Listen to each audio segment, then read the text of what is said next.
Woo! Yeah.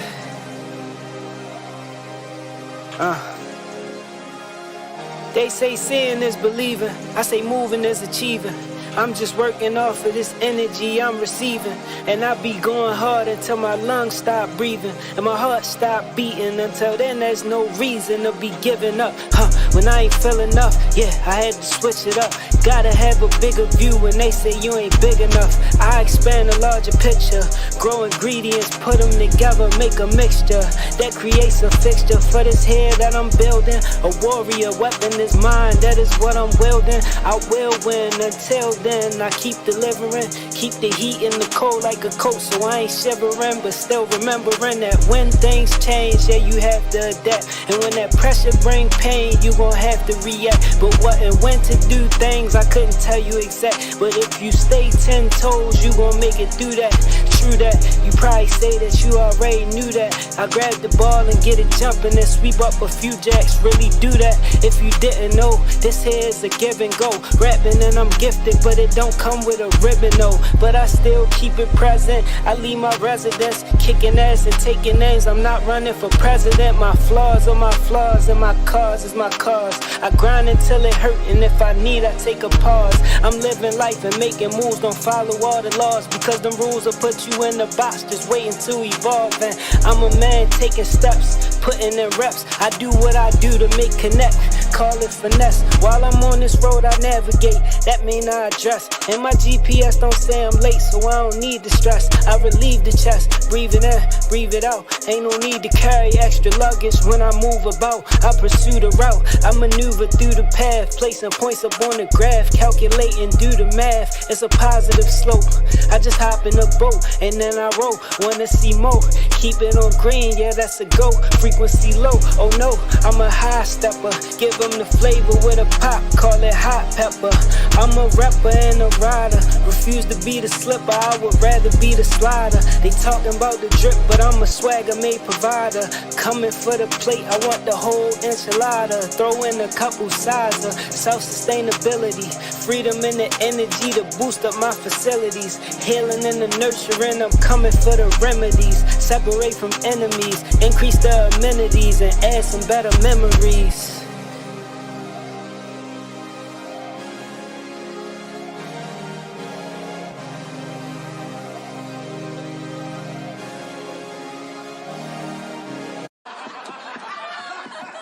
Yo, Pierre, you wanna come out here?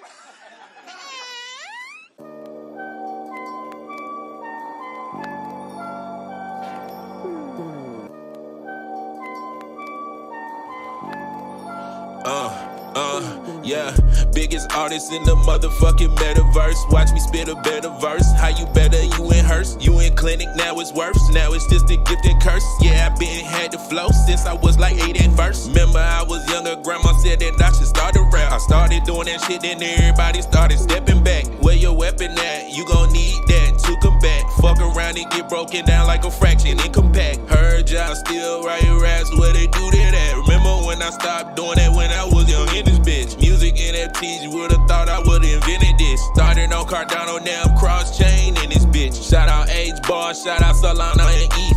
I'm bringing my talents like Brian went to South Beach. Switch it up, that's the only thing I know, now get a cup. We ain't worried about that boy, cause you know we going up. Blockchain free agent, they asking where you gonna go next. I can't tell you that yet, I just wanna know who got the check. Blockchain free agent, they asking where you gonna go next. I can't tell you that yet, I just wanna know who got the check. I just wanna know who really got them Nikes on. Who gon' run for the boy and it gon' be gone. Yeah, when you catch that baton, know I'm gon' be gone. Running in the 40-40 flat like I am the home. Yeah, I'm the beast, I'm the one to keep the peace. Yeah, and they looking at me and they know that I'm the fleece. Yeah, gotta take it off. Yeah, if you want it, beast. Yeah, we in space. Yeah, that's the space cadets. Yeah. Shout out S-Dizzle, shout out AI, yeah, you know that they're my nizzles. Shout out Mix Green, don't forget the salad. Shout out to the boy Crib 4042. Y'all ask a lot of questions, don't know what to do. Shout out E7, sold out, he the crew.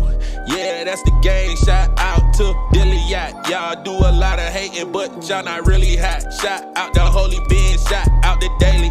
Shout out to Vic, Vincent, Sergeant, never play me. Shout out to Small World, shout out to Crypto Kev, shout out to 2 Ellie, shout out to Gully Gully. Shout out to Diet Water, shout out to everybody I forgot. But I probably didn't, I forgot. Shout out to Crypto King, yeah. You a king, yeah. What you mean, what you mean? Everything I ever did, I claim king, yeah, yeah.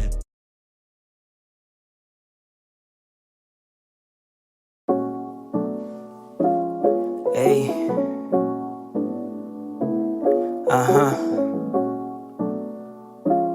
Okay. Life. I choose to love it and live it, my only advice. I'd rather get up and get it, don't even think twice. Nah, don't second guess, I address. If I leave a mess, clean up on the quest. On my way to the goal. Looking for the gold, not doing what I'm told. They say that's hella bold, cap lock. Running through the field, bad fox. That's what I am, I demand my respect.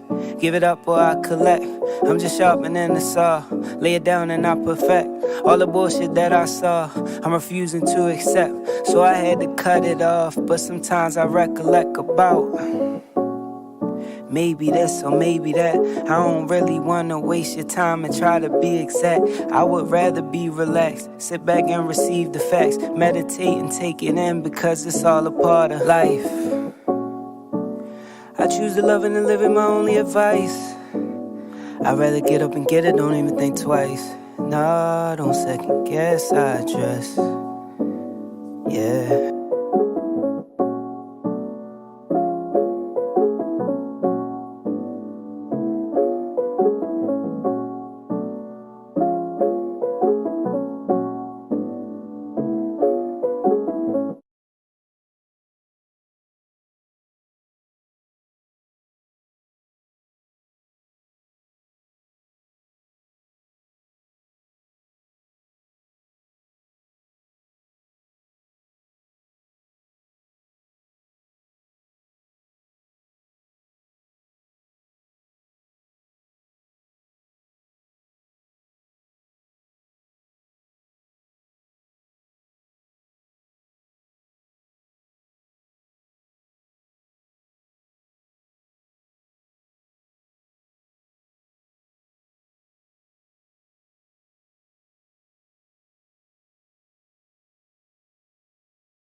Ostora, Dow. Let's get it in. How you feeling today, AI love? Man, you know what? Blessed and highly favored, man. We got the dreads on today. I'm really, really excited. I know I partook in the mint. I didn't complete the whole thing because I was just too exhausted. But it's my off day, so we'll get to it today. We'll go a little in depth about that. You got a lot of stuff going on, just all over the world. So I'm really excited. I'm ready to get down to it. Shout out to you for the tracks being played this morning. Crib with the nice little smooth vibes. But yeah, how y'all doing, man? Turbo made it. Turbo What made up, it is also baby? Turbo in the building. What's going on, good y'all? How's dreads. everybody What's up, baby? living? Man, it's so good to see y'all, man. It's always good to be kicking it with the space cadets. You know what I'm saying? Like out there traveling around, the different blockchains, learning about what's new in the world. Man, no better place to be Saturday morning than right here with my people. Definitely, man. We definitely appreciate you guys coming through, man. You guys been putting in work day in, day out, man. You guys were definitely one of the first projects I seen once AI tapped me to come into the Twitter spaces. You guys been putting in the groundwork, man. And now it's time to shine. You know what I mean? So major shout out to Royal Dreads. We definitely appreciate you guys coming through today. Also, you guys make sure y'all hit that bubble at the bottom right. Make sure you retweet out the space. I will be doing a giveaway for a one-of-one music NFT. With my one of one music NFT, they are not for sale. They can only be won through giveaways. So with that being said, retweet out the space for your chance to win one. The only way you'll be able to purchase one is through the aftermarket. I do not mint them out. So they have special sentimental value to me. So you guys make sure you retweet out the space. So with that being said, man, let's go ahead and jump to one of our first topics. Y'all give me a second. Let me go ahead and pin it up. Now is this the I think that you might want to give them a little alpha on this too. You can stake these to your croplands, right? Oh yeah. I definitely forgot about that. So you can actually stake my music NFTs. So I have two collections. I have a one of one collection and I also have a singles collection, which are a fungible token collection. You can so currently you can actually stake these in the Cardano Crocs Club Swamplands. So that you can get C4, the C4 token in return. Shout out to AI Love for for making me remember that because I definitely forgot. But yeah, it'll be a couple more utilities coming as well. I'm partnering up with a couple other projects, to get you guys some more utilities. I think I'm probably one of the first music artists to do that, if I'm not mistaken. But yeah, man. So you guys retweet out the space for your chance to win one. You will be able to stake it to earn C4 in the swamplands.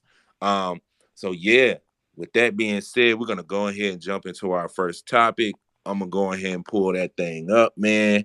And it's about Nigeria, man. What's going on in Nigeria right now, which is pretty crazy. With the ATM joint, let me go ahead and pull it up real quick so I can explain to you guys in detail. Um, man, I gotta go through so many notifications, man. So many notifications. Give me a second.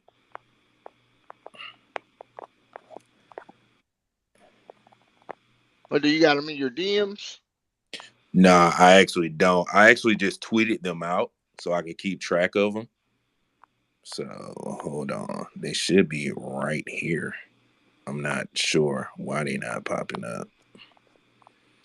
But in the meantime, Crib, how you doing? Holy Beans, how you doing? Arise Art, how you doing? How y'all feel today? Yo, feeling good. Just Well, got done with a lot of traveling, so I'm tired as hell. But gotta pull up on the cadets, man. But life is good. Seeing some of my folks, and I'm just excited for that. It's been a minute now. But yeah, how's everybody doing this morning? I'm doing. Man, my phone's tripping out. I'm doing well. Hey, you know what? While you're waiting for that, before we get to going into that, Awesome, I did want to talk about this real quick because this is something that's pretty shocking to me. They said that the overall date night now in the U.S. costs you $98, and there's a debate about who is supposed to be paying for the date night. So I just want to get some views and opinions on what is the proper mannerism. Were you raised to be a gentleman? Is all my ladies independent? Is that still, I don't know what movement we're on right now. But I wanted to get some of y'all takes. Holy, and then Crib, and then Turbo, and then Awesome, and then I guess. I just like how you said I don't know what movement's going on right now. It's pinned But to the top too. Also, I just pinned it to the top. Y'all can click the link to check out the details of what they said. okay, yeah, let me see that. But um, I I mean just the way I was raised and everything. It's like it's like a man thing. Okay, the man got to pay. Da da da. But um, so like that's more like what I'm down with. But what I've been hearing people say is that whoever asked the person out on the date is the one that should pay, and that makes a lot of sense to me too. So, the man paying is like how I was raised, but I think whoever asked paying is really fair too. Yeah, that's what I was about to say. It depends, cause like if I suggest to go out somewhere, to do something, I'm gonna pay. But if it's like, somebody like, oh, we gonna go here, you wanna go here, and then it's a little different. But it depends still, like it depends on the relationship. It depends on, uh, to me the connection. Like I don't know, cause if I'm just going out on some regular type tip, like it's not well, we talking about dates, so I guess that don't really apply. Most of the time I'm gonna aim to pay, cause that's like kind of like the norm, coming up. But yeah, it depends. Some situations are different. I ain't against, not paying. Pretty much is my sentiments. I would have to say, I'm gonna be right there too. Whoever builds the date pays for the date. I'm gonna have to agree. You know what I'm saying? Like me and my wife, I usually take her out. You know what I'm saying? But it's nice to be taken out too. You know what I'm saying? I think it's important. As we move to like an all inclusive, equal world. You know what I'm saying? Like Let's shoot, go. take me on a date too. Let's go. Equal world. Except that women are not getting equal pay yet. Give Oh the Right, shit. women right. equal pay. So Dang. Oh Hold shit. on. Whoa, Here whoa, we go. whoa. Hold on now. And not in America. Not in America. Women getting bank over here. Women. Nah, that's not true, Yeah. man. That's not Hey, true. Statistically, women are like way paid less than us. I mean, even if you that take is something as true. simple as a janitor and a maid. I guess the women I deal with, I guess that's my issue. that's Atlanta, yo. Atlanta, they getting money in Atlanta. Yeah, So in so Atlanta, That's they are true. That's they true. getting a lot of money in Atlanta. Uh, uh, so no, awesome. I mean, oh, I'm sorry, Ann. You was gonna uh, say something. no, no. As being looks like one of the only females in the room who's got the mic, this is what I feel. Number one, you're at different stages in dating. So if you asked her out, you should pay. I think that sets a really bad tone if a man asks a woman out and and then you ask her to go half or to pay. That's like, okay, what's up with him? Like, I can assure you, most women would say no. If she asks you out, most of the time she probably is prepared to pay. But as a gentleman, and if you like her and want that second date, offer. When you get into the relationship and it really is strong and going on, I just think that your relationship would ebb and flow as to what works for you. That's a fact. I agree with that. Dang. So budgeting is not first date conversation. How many Noted. child tax credits she get?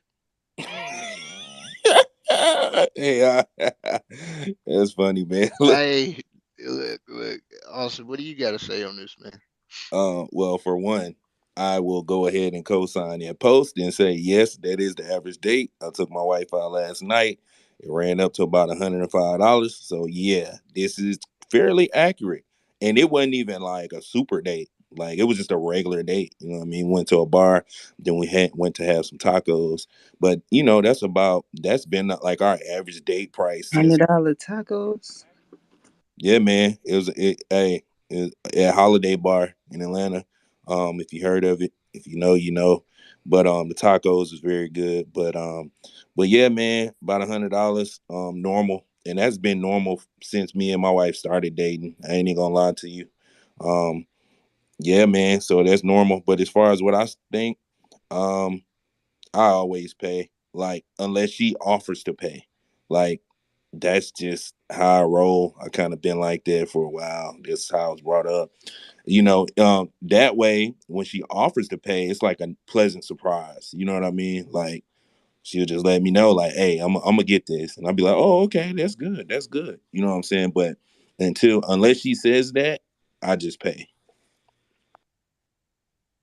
Hmm, that's some interesting perspective. First and foremost, I'm the type of individual. Well, I will say this much, right? Um, you can't put a price on happiness. Um, with that being said, there's nothing better than the word free. Uh, so I'm here's my thing, right? Like I'm like with Ann, like everything's got to be gauged. There's got to be a certain metric to it because some of these women be getting out of control. You know, I have somebody that I'm very very close to, and it's very unfortunate. I talk to him all the time, and I say, he says every time I go out on a date, it's $500. And I says, wow, that's a lot of money. And then and you know what happens every time he takes the girl out, they go to eat and they go have a couple drinks and she start over drinking and all of a sudden she's passed out. And I says, well, this my friend, it seems like you're being taken advantage of. So what I would recommend to you is that you clearly outline your intentions for the night. um, $100 a meal, $100 a date, man. Rent is 2,000. Most people average like 2,000. Man, you go out a couple times, you might be little you In might the get hit with that red. late fee. Yeah, you And might get hit with that late fee. So only thing I gotta advise anybody that's speculating on what to do in these sort of situations, just have in your mindset what your intentions are and is it worth it. and that's why I said it depends, because it's like you said, you can easily get taken advantage of. With that in mind, that's your style, and then you get with the right one. They got all these plans, all these ideas, 5, 10 times a week. You and yeah, it ain't looking too good for you, partner, unless you getting it.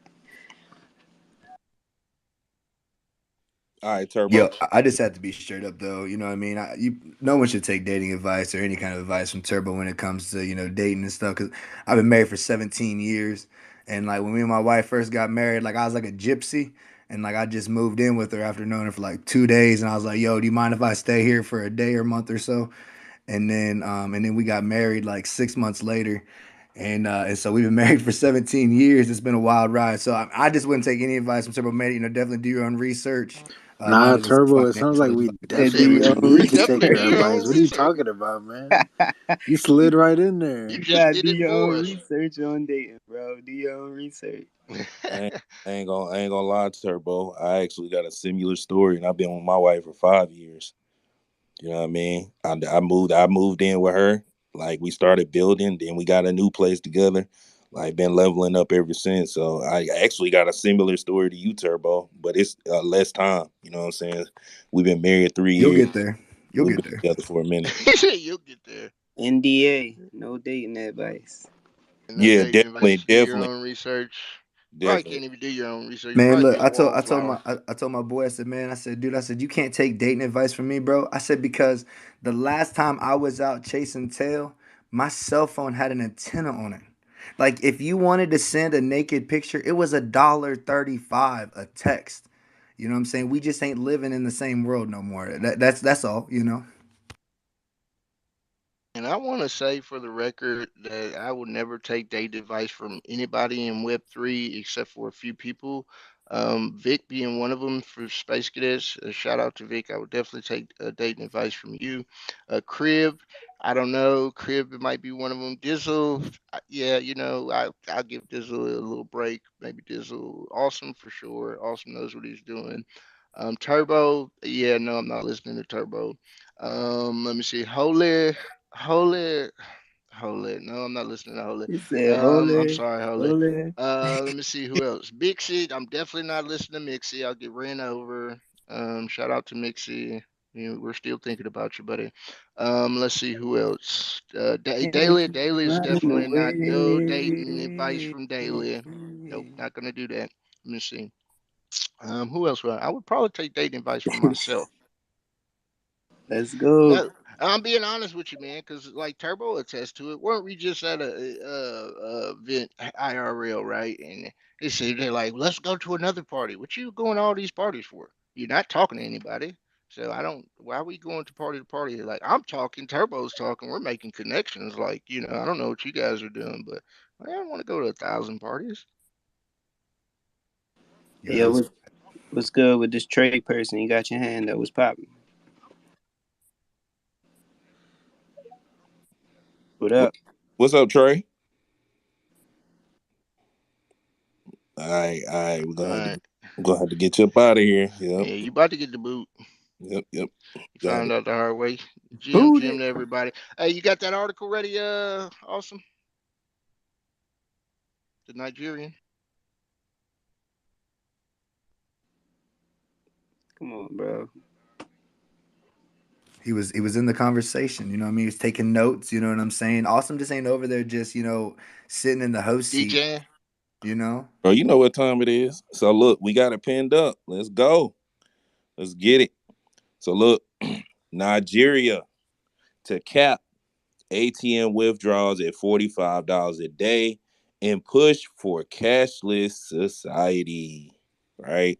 If y'all click the link up at the top, you can go into detail about what's going on.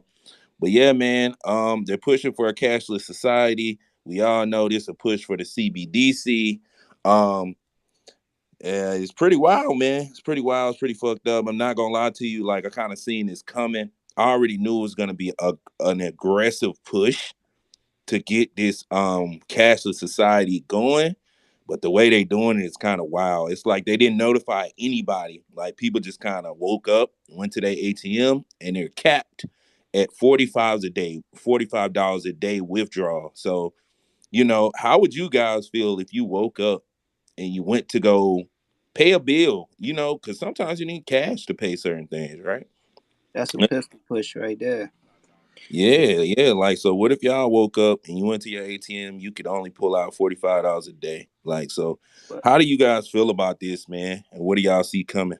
the way I'm a rock is first, if I go there, I'm trying to get my money and they on some crazy time. I ain't gonna wild out because they just gonna lock me up for real. They just gonna jam me up real quick. So I'm just had to, I don't know, bro. Just got to get out the mud. So I'm gonna have to shift. I'm gonna get to it. I ain't gonna, you know what I mean? It's like if that's the case across the board, what you really gonna do? What you gonna do in that situation? You know what I'm saying? You can't go up in there wilding. You can, but I mean, how that's gonna play out? You know?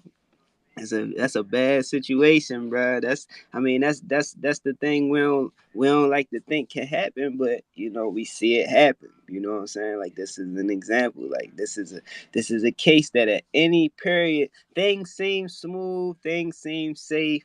The sense of security and the line between that and things hitting the fan is very thin.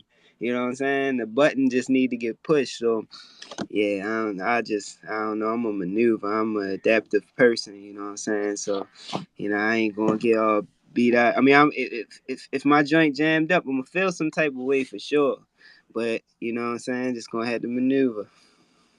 Yeah, well, first and foremost, I'm gonna let the bank know jokes on them because I only got $35 in my account. So you know what I'm saying? Jokes on them. No, but no, seriously, man.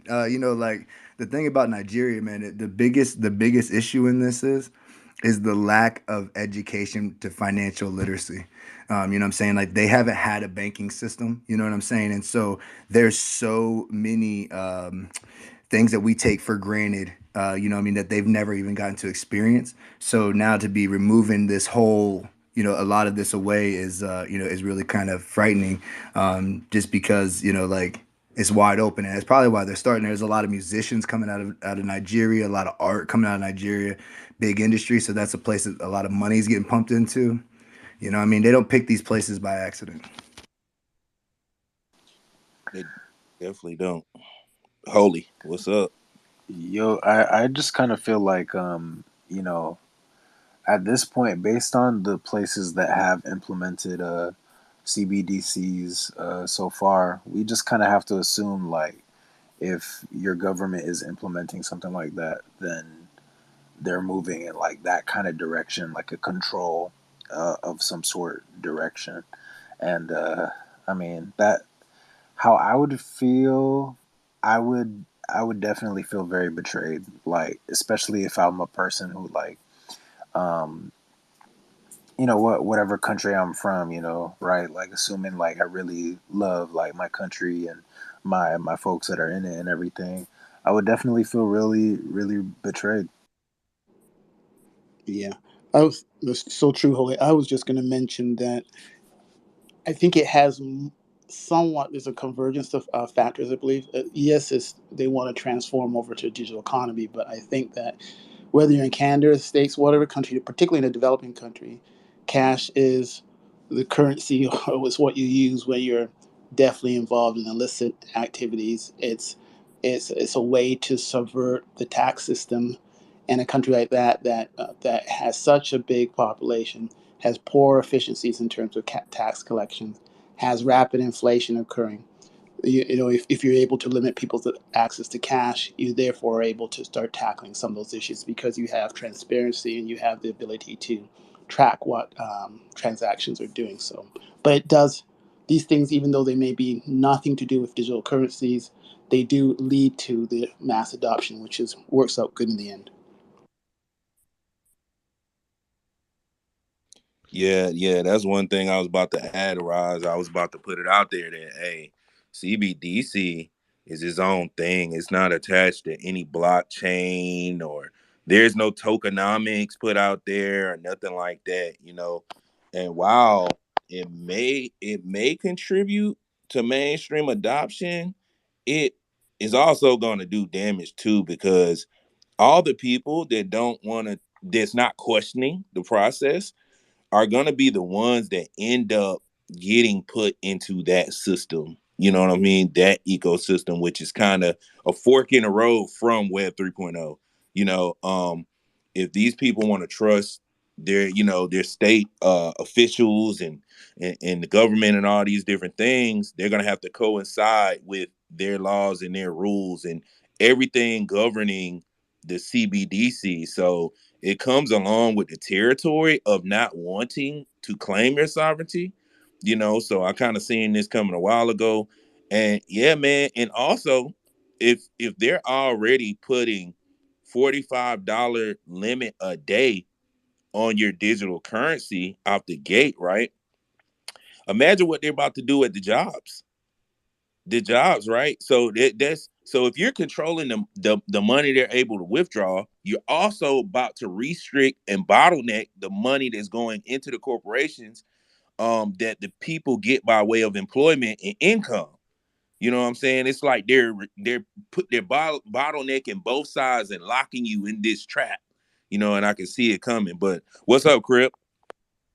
Nah, I wanted to branch out that like, yeah, I think this $45 a day lockup is one, bruh. Like, do you understand the amount of power that's gonna give to these folks? They already have hands on, we could say, control of the financial system. And then I think that was Arise, talking about, the benefits, what I'm saying? Those can be benefits. But the amount of power that put in their hands, and these people already show their hands on a day-to-day basis, and like over time and throughout history, you got different folks that come in like, yeah, we're gonna do this, it's gonna be this, but you coming into a system. So things don't just shift in the system. It take dismantling and replacing of what's in place in order for things to shift. But what happens most of the time is these people come in and they fall victim to it and they just merge into it because they want to survive. They want to thrive. They want to develop in their career.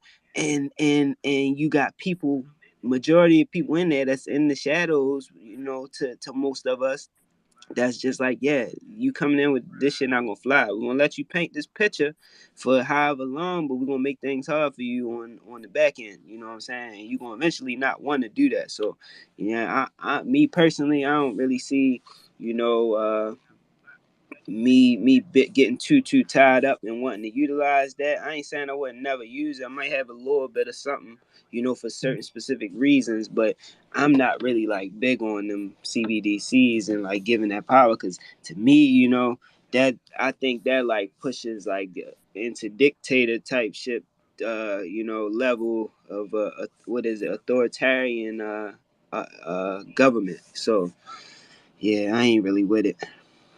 Crib. If you were in, and man, for shout out to everybody who was in the space with us last night. It was me, Daily. AI was there. Raspy was there. Man, and he put us on so much game with. He basically put us onto a lot of sites where you can make purchases, like IRL purchases with your crypto, man. It's amazing, Crib. I'm actually gonna send you the site and let you look at it.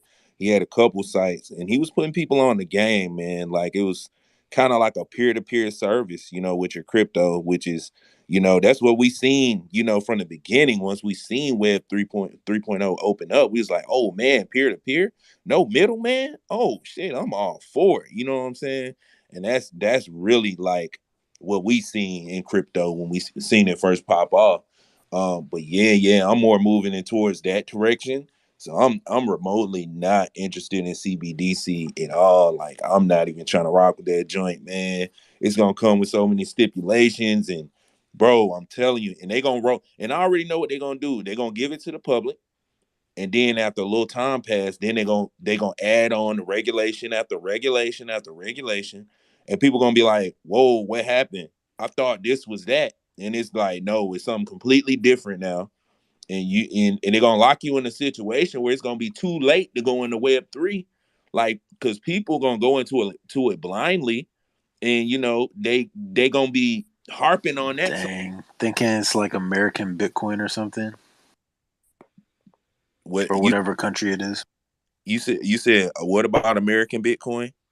Oh, that's what people might like. Kind of, that's how they might conceptualize it, right?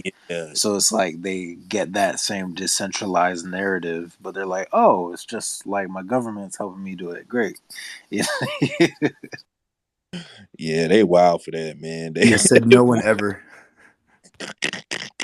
That's what people willing to give that up to not have to do any work. You know what I'm saying? yeah, That's what it is. Is that comfort and that you know releasing your responsibility. You know what I'm saying? In order to focus on other stuff. I guess like it does take some effort, to get in this space and to learn how to move stuff around and set things up, and you make mistakes and you take some losses, and you got to learn from it, and that's life, man. That's life. You know what I'm saying? You live and you learn, and hopefully you don't make such a devastating mistake that it ends you. But from my perspective, nothing should truly end you as long as you still here. You know what I'm saying? You end up in a bad space. You come up out of it. You work up out of it. But it's all about how you look at it. But yeah, Well, that's I think a lot of what Arise was saying, about the transparency of the blockchain. I was just thinking, in this conversation, because when I was in the army, they gave us a bad batch of anthrax, and then they put out a letter that anybody that got this bad batch of anthrax was automatically guaranteed 100% disabled. And so they put out all the areas, and so it was like the base that I was at. What I'm saying, it was the time that I was there. And so when I put up my medical records, all of the lot numbers to all the anthrax shots are there, except for that one. So they just went in and just deleted it. The power of the blockchain and the transparency, they wouldn't have the ability to do that. yeah, man. That's wild, Turbo. That's crazy, bro. but with the CBDC system, they might be able to. Cause that ain't and that's well they used it well I don't know cause I just know that it was being said that they could reverse transactions, they could wipe stuff, pull like that's what I was seeing, what I was learning, and as far as CBDC. So I don't know, I don't know if It's that's not. not It's not necessarily gonna be going to be. public. It's not. It's not gonna be a public ledger, crib. Like they going the fiat way. Like pretty much, look, this what we gonna do. Don't question us. Get with it, or like get ran over, like type joint. Like they're not about to open up to the public and be like, look, this is what we're doing with your money. Like they're that's gonna defeat the whole purpose of them doing that. Like they're not gonna do that. I'll let you know that now. Um, yeah, because the people don't even want that kind of control. Like the people that they're going after don't want that type of control. They don't want to know. They don't care. You know what I'm saying? So it's like, why introduce that to them? And then they're gonna question it. You know what I'm saying? So yeah, man, it's crazy. It's crazy. We living in some crazy times right now. Y'all make sure y'all do what you can to claim your sovereignty. I was just gonna say, awesome, man, real quick. The thing is that like, um, damn, I lost my train of thought. Never mind. Go ahead. Nah, you good, you good, you good. Let us know if you catch it back up. But yeah, we're gonna go ahead and move to the next topic. So the next topic, yo, this shit right here, wild too, bro. It's some wild news out here, bro. So look, if y'all look at the top, we got Daily Loud with the tweet basically saying Indonesia has banned sex outside of marriage and banned unmarried couples from living together. These laws apply to both citizens and foreigners. Those convicted will face up to 1 year in jail. Yeah. I did not. I seen this, but I did not know the foreigner part. Are you serious? That's crazy. They putting the law down on everybody. I did like after every time that I see something on Daily Loud or something, I gotta go look up myself because I don't mean Daily Loud I be know crazy. this facts. This But facts yeah, right Yeah, here. they like it to really, troll Yeah. sometimes. Yeah. you know what's crazy though? All along while they passing this bill for marriage, is like some stuff going on with marriage bill in the U.S. too, but it's like same sex marriage stuff. But I just found that interesting that both these countries is like tackling or going after something dealing with marriage, you know, at the same exact time. I don't know that stood out to me, but I Well, I think I think that I think this is pretty wild. You know what I'm saying? Like, I don't feel as though the government or state, that's none of their business. You know what I'm saying? They, you know, why they in people, you know, personal livelihoods, and you know what I'm saying? Like, I guess it's a purpose behind it. You know, whatever that is. You know, it's always supposed to be a reason. But yeah, I don't support it. well, if history has taught us anything, you know what I'm saying? Anytime you can create a good witch hunt, you know what I'm saying? That causes great chaos. You know what I'm saying? I mean, that essentially that's what this is. I mean, there's no way for, you know, I mean, unless the police are just going to be like checking in your windows and stuff, you know what I'm saying?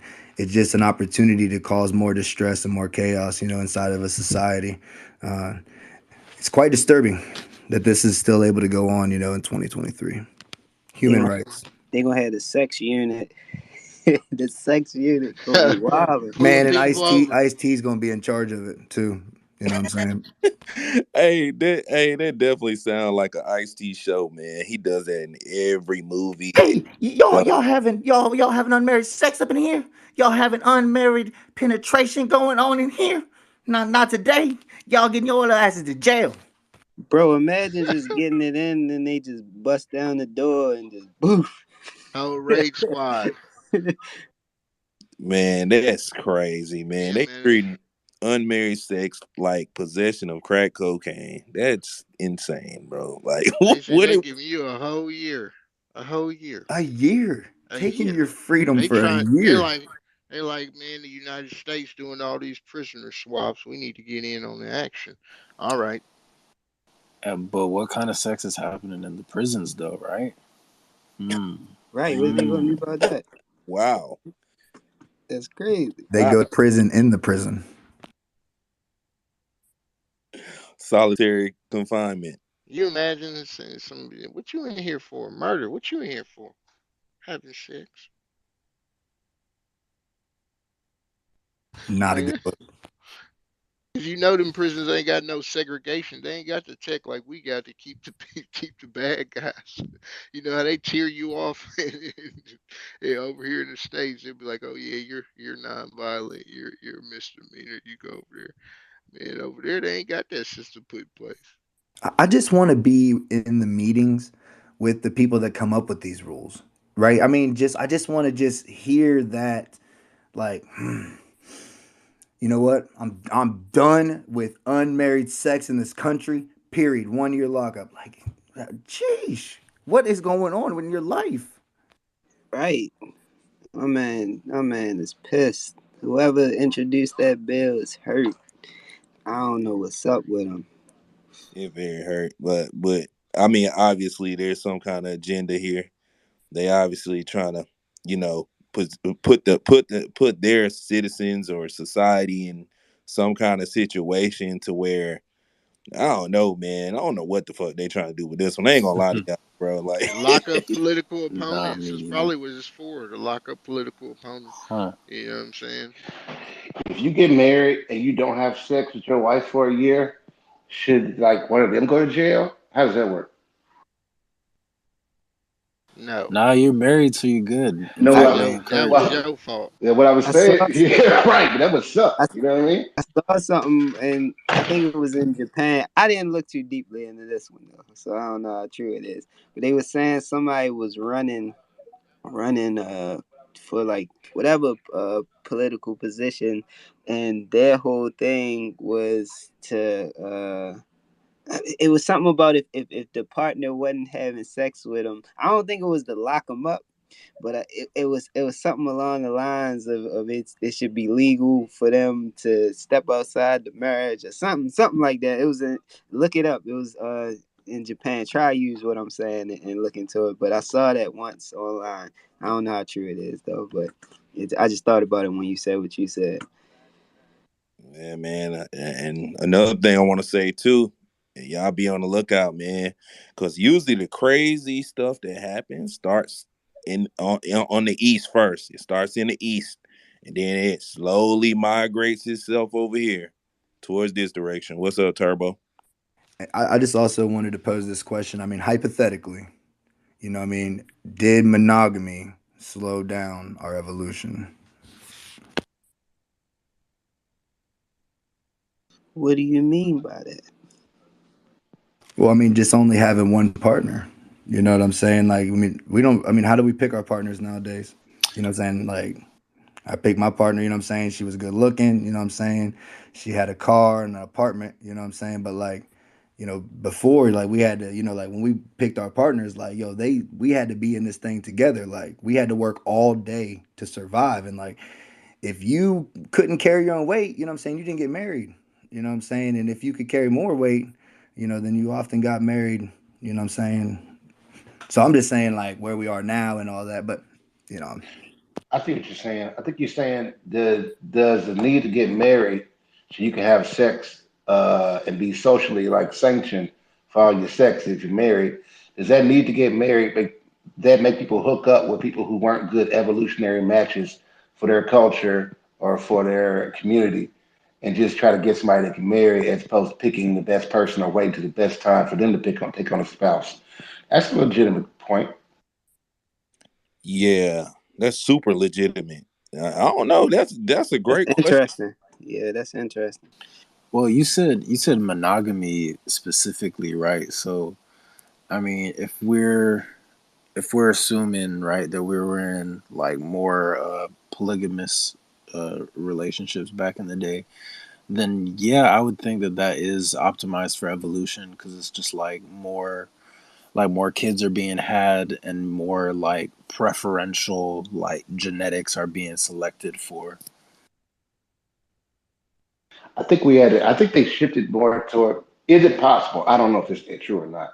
Is it possible that the shift toward monogamy came because the culture, the village culture, was eroded? So because we could not trust the village to raise every child, then we had to make sure that we didn't think people were having children without their own little small village to raise them. So we like pushed marriage instead of like trusting the village to support educating the young people instead of there being necessarily always a two-parent in the house. well, I think in the United States it kind of came more because of expansion. You know what I'm saying? Like they needed people to go into the wilderness. You know what I'm saying? And so having a one partner and relying just on that person, you know what I'm saying, would allow these people to go out into the unknown. And if they made it, create cities. And if not, they just kind of died off and they weren't really that good and meant to be, for the greater good of society. I think it's more. I think it kind of came more in like that in my mind. I don't know. You know what I'm saying? I think it's really crazy. And what I think where we are today in the Web3 and the way that we are creating tribes and communities is just so crazy because we're in that time again, where we're coming together because now we're able to connect with people all over the world in which we would have never had an opportunity to connect with before. So, I think these questions are really important and when we're talking because we need to really learn from these as we are building and creating this Web3 tribes and communities. Yeah, I think that to tie into the monogamy stop evolution. I think it depends if it's a toxic thing because when when we say monogamy specifically, we're talking about like one partner, right? Yep, Like, is that's the are yep. we just talking like sexually, or are we talking like just in general, just being focused on one person? Like, of course, that still tie into that, but Yeah, well, they mean we mean like marriage, like dating. You can date as many people as you want to date, but if you're gonna hook up as far as a long term partnership, the gammy on it, then if your gammy is only one person, that's mono. You know, if you can do that lifelong thing with more than one person, that's poly.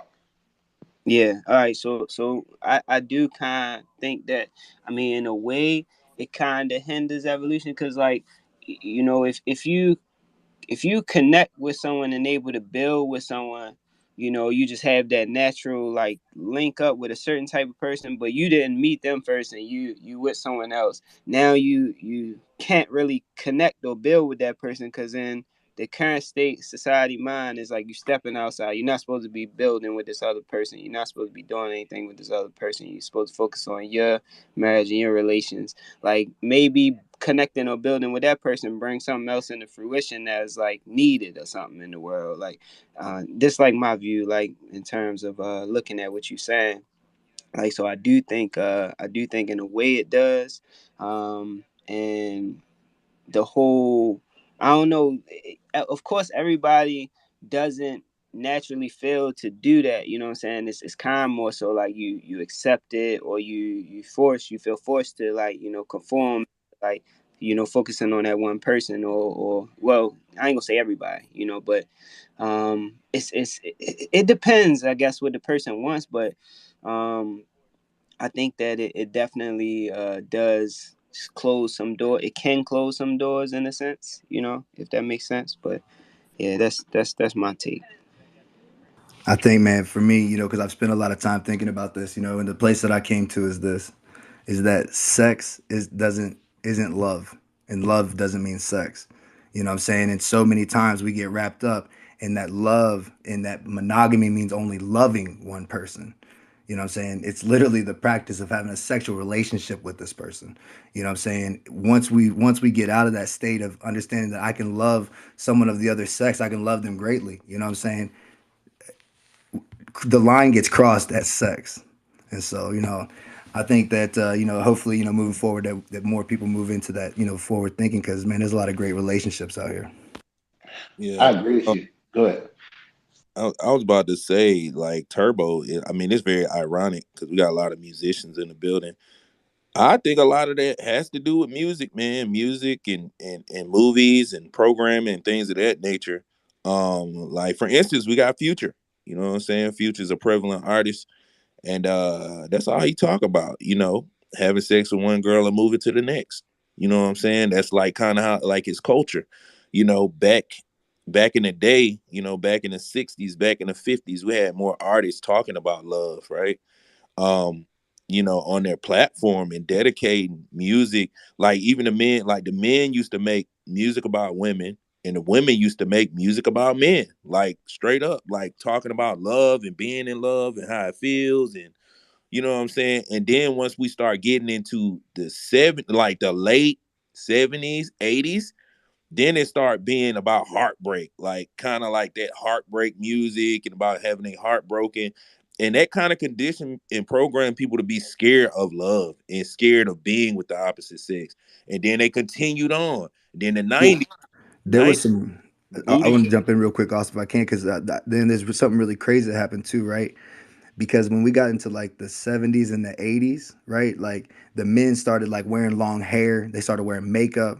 There was a lot of like bisexual, and this is only like in just my own, like, nothing against nobody. I'm just saying, what I seen observed in the 80s. And then right when we hit the 90s, it came out to grunge. And then it completely changed the image of men and what a man was supposed to be. And I really look, like at, hip hop, the other cultures, rap and stuff, where they're like, whoa, like this shit got real weird. And we really see hip hop coming, and then these other cultural things that happen in there too. And as you were talking about that love, I'm sorry to cut you off. I've thought about that a lot, man. Like how crazy that happened. Like the people that controlled that were like, nah, we shutting this down. And it was just like an abrupt like end to all of that. Yeah, You I know, think. Go ahead, bro. No, I was going to say, man, I think it's layers to it. All right, so I'm gonna try to make this real short. The first person said, "Why were they pushing monogamy so hard?"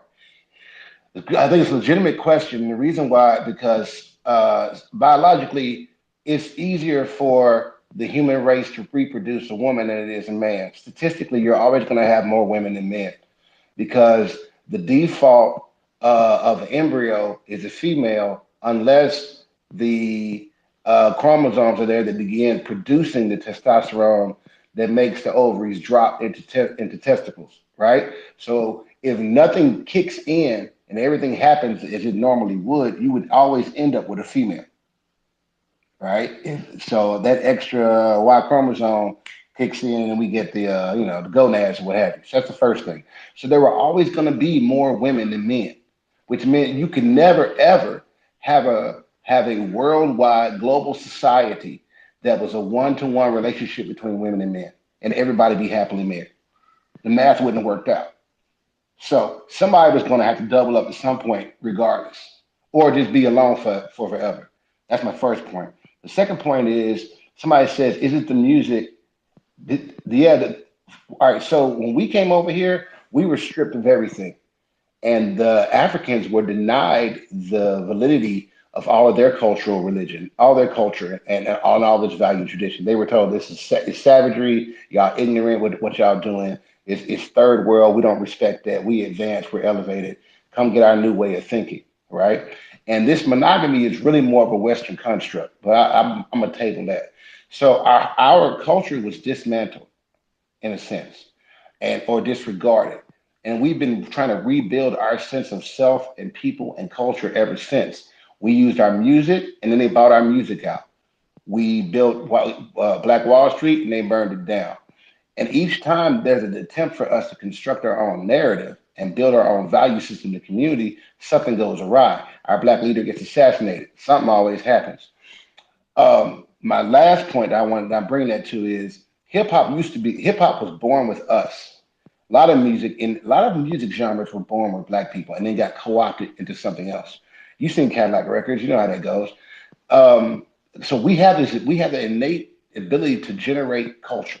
We can do it, but we don't own it. And so we don't own the ability to propagate it. So when it gets copied and spread, it gets perverted, like BET, right? It is so. Uh, my last point I'm going with is when movies changed our relationships. In addition to monogamy, first they said you got to boo up with everybody. Then they said when you boo up, you need sex to show you it's real. Let me show you. Let's tell you what I mean by that. Now I'm gonna wrap here. At first, in the space of a movie or a TV show, you knew there was something special going on between the man and the woman if they hugged, right? Because TV was real conservative at first, and then went from if they hugged, if they kissed. Then went from if they kissed long. Then went from if they kissed long to if they hugged, kissed, or kissed long quickly. And so then the measure of how strong this relationship was that they were showing you on the video screen came down to how quickly these two people got together and had sex. The quicker they had sex, the quicker people were like, oh man, they must really be together. They really feeling each other. And so sex became the equivalent with signifying the importance and the strength and the tightness and the power of your relationship. So sex got moved to the forefront of our interpersonal interactions as the measuring tool that we use to how much a woman or a man is feeling that person. I'm gonna land right there. All right. All right. Deep. Yeah. Yeah. Pretty complex topic. We're gonna go ahead and jump into the next topic because then we're gonna go ahead and jump into the interviews with the projects that we have here today. But first I wanna say, yo, it's your boy, Awesome as JL, aka the biggest music artist in the metaverse, along with my co-host AI Love, and you are now tuning in to the Space Cadets episode number 17. And the guest we have here today is the Royal Dreads, Walker's NFT, and the store. Um, so also, guys, I want you to go ahead and retweet out the space. There actually is some kind of technical difficulty with Twitter Spaces right now. Twitter's been acting real Yeah, wonky. Twitter's been on the BS. I don't know what's going on.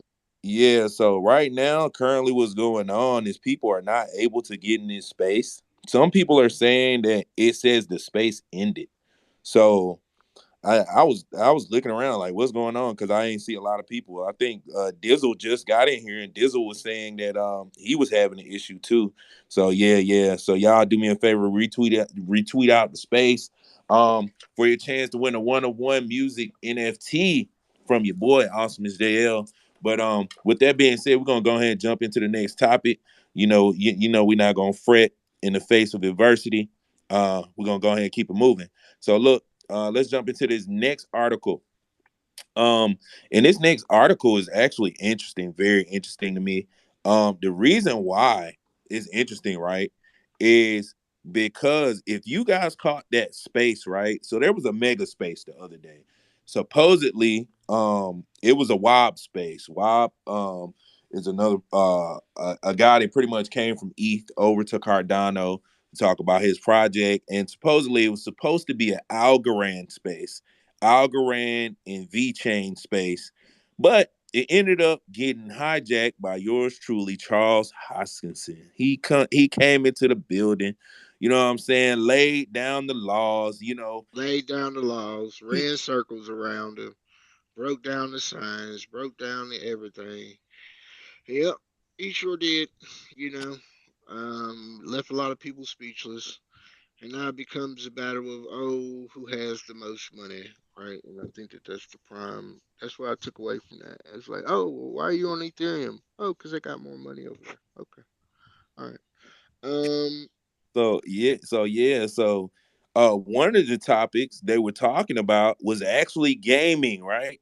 Gaming was one of the topics, right? And I was actually in a space yesterday as well, and I heard somebody literally come on stage and say, the lady on stage, it was actually a gaming space, and the host, her name is TQ, very cool content creator. She streams on Twitch. She's a gaming streamer.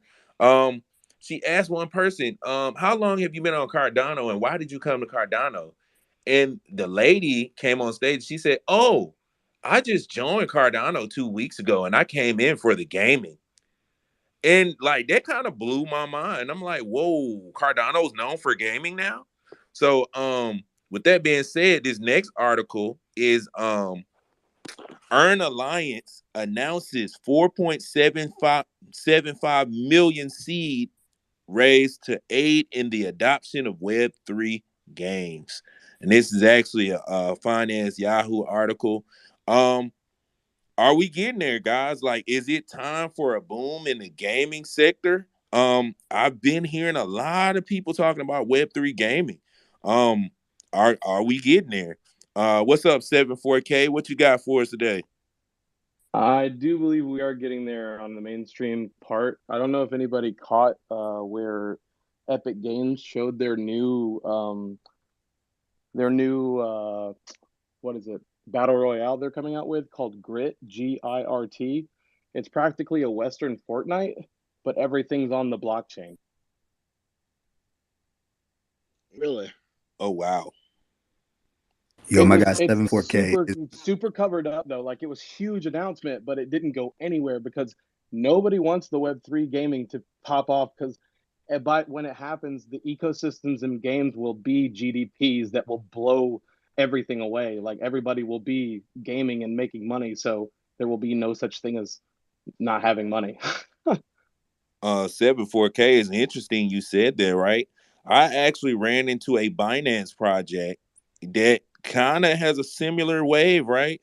They actually made the Web3 version of Fall Guys, and it's called Homie Wars. Yeah, I've seen it actually. I know exactly what you're talking about. Yeah, so I had a chance to talk to them. They're already up and running. People are playing the game. Yes, sir. The game is also free to play and free to pay as well. So I was like, whoa, so why would I play Fall Guys over this if I could potentially make money? Exactly. So, on top of that, I don't know if anybody knows about the GameStop marketplace is actually up and running, and IMX, Immutable X, is actually the reason that they even have one. They built it on the back end of their marketplace, and they're moving games over to the GameStop marketplace as we speak. And some of them are on mobile, some of them are on. I think everything is mobile, but not yet. it's like super beta right now, so it's awesome. I've been playing most of them on my phone, so I'm a huge gamer. I'm so glad I got in here right when I got in here. Yeah, man, I'm a huge gamer as well. Me personally, right? It's so funny because I feel like I've been migrating towards this naturally. I've been leaning more towards mobile gaming rather than console gaming, just because it it just bodes well with what we're doing in Web3, right? We're kind of all over the place. We're in spaces. We're doing all kinds of stuff. It's like, Absolutely. And I think all major programs are literally figuring this out, because even Xbox, nobody even knows. I don't know if anybody heard about this. Xbox actually partnered with Logitech and made a mobile um, handheld version of an Xbox. It literally will run Game Pass on it. They're actually partnering with Nintendo, Microsoft is, to have Game Pass on the Nintendo Switch as well. And PlayStation is talking about putting NFTs in their games, but they're so like they don't really have a team to do it yet. So I don't know how they're announcing anything. But right now, mobile gaming is so huge. That's why you keep seeing like Razer pushing their what is it, Kishi? Is that what it's called? The handheld thing that you can put on your phone. yeah, Like everybody's going to be mobile, because the social aspect of gaming is what's going to push all of the crypto. Like it's going to be what makes uh, life happen. It's going to be Ready Player One, but even more socially impacted than we think.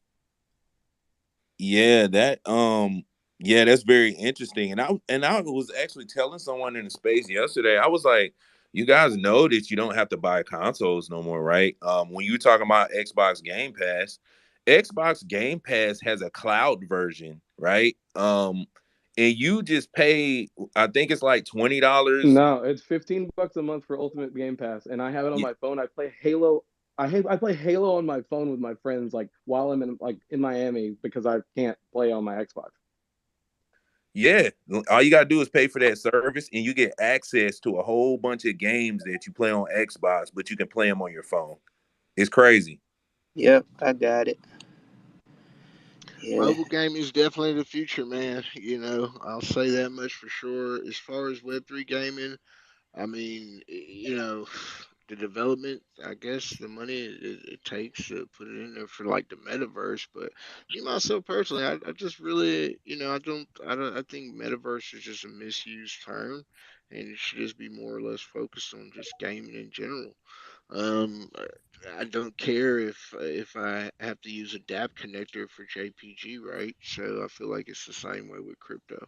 Like I really wouldn't, that's the whole purpose is just be able to connect and use native assets and you know gain rewards and stuff like that when it comes to gaming. But I feel like that industry is it's got such a dedicated branch and a dedicated arm to where I don't feel like the development that we're seeing in the gaming industry, you'll see anything more than just an attachment to crypto. You wait. So you're saying you don't think that that crypto will be integrated into gaming No, I as do far as believe it'll be integrated into gaming, but I don't believe like games will be powerhoused truly out of crypto like that. I just really don't see it to that degree, just because the amount of money that is required for the technology and the research and the development to that degree. Facts. I feel like it'll be more like it'll start off peer to peer, and then you'll have connectors. Something like what you see with fucking Ready Player One. Ready Player One was just to me like a prime example of the future of gaming. But 7 4K got his hand up. I just wanted to tell you guys that the integration is already happening. I got shit that's AR that shouldn't be in my house, but there are assets being built for Fortnite as we speak. There are assets being built for pretty much any game you can think of, because when you put two and two together, like when Microsoft announced that they were going to buy Activision Blizzard, the reason why they wanted it is because the NFT world was a world before NFTs were even a thing. When I played World of Warcraft, I was trading in-game assets for real money before like so like just to put a name to it, NFTs to me are in-game assets that are interchangeable between games, and that's already happening.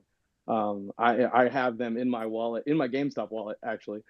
So the technology is there. There's fucking millions of people building it. It's just very, very dark. I hope that when it drops on everybody, that they buy everything that they can, because it literally is going to be Genesis. Anything Genesis. Hey, 4K. Shoot me a DM with this GameStop marketplace. I need to get Seeing it involved happening. in that. I am seeing Yo, it. I'm I in it am right now. literally This is seeing it happen. crazy. So like don't sweat it. Like it's coming even harder than you think. The big wigs know, the venture capitalists know, they're already dumping so much money into this. It's insane. So 2023 is going to be the gaming central, and then Facebook and Microsoft will jump on with the business aspect of it, because next year a lot of businesses aren't renewing they're not renewing their leases because they realize the meta is the place to be because it's free. Hold on one second, I'm on a call. It's all good. I'll be there in a second. Um, I believe that gaming is what's going to pull people in, but the business aspect is going to literally revolutionize everything that is business, because it's going to be so fast and so easy to do, to build these offices in the meta, to have.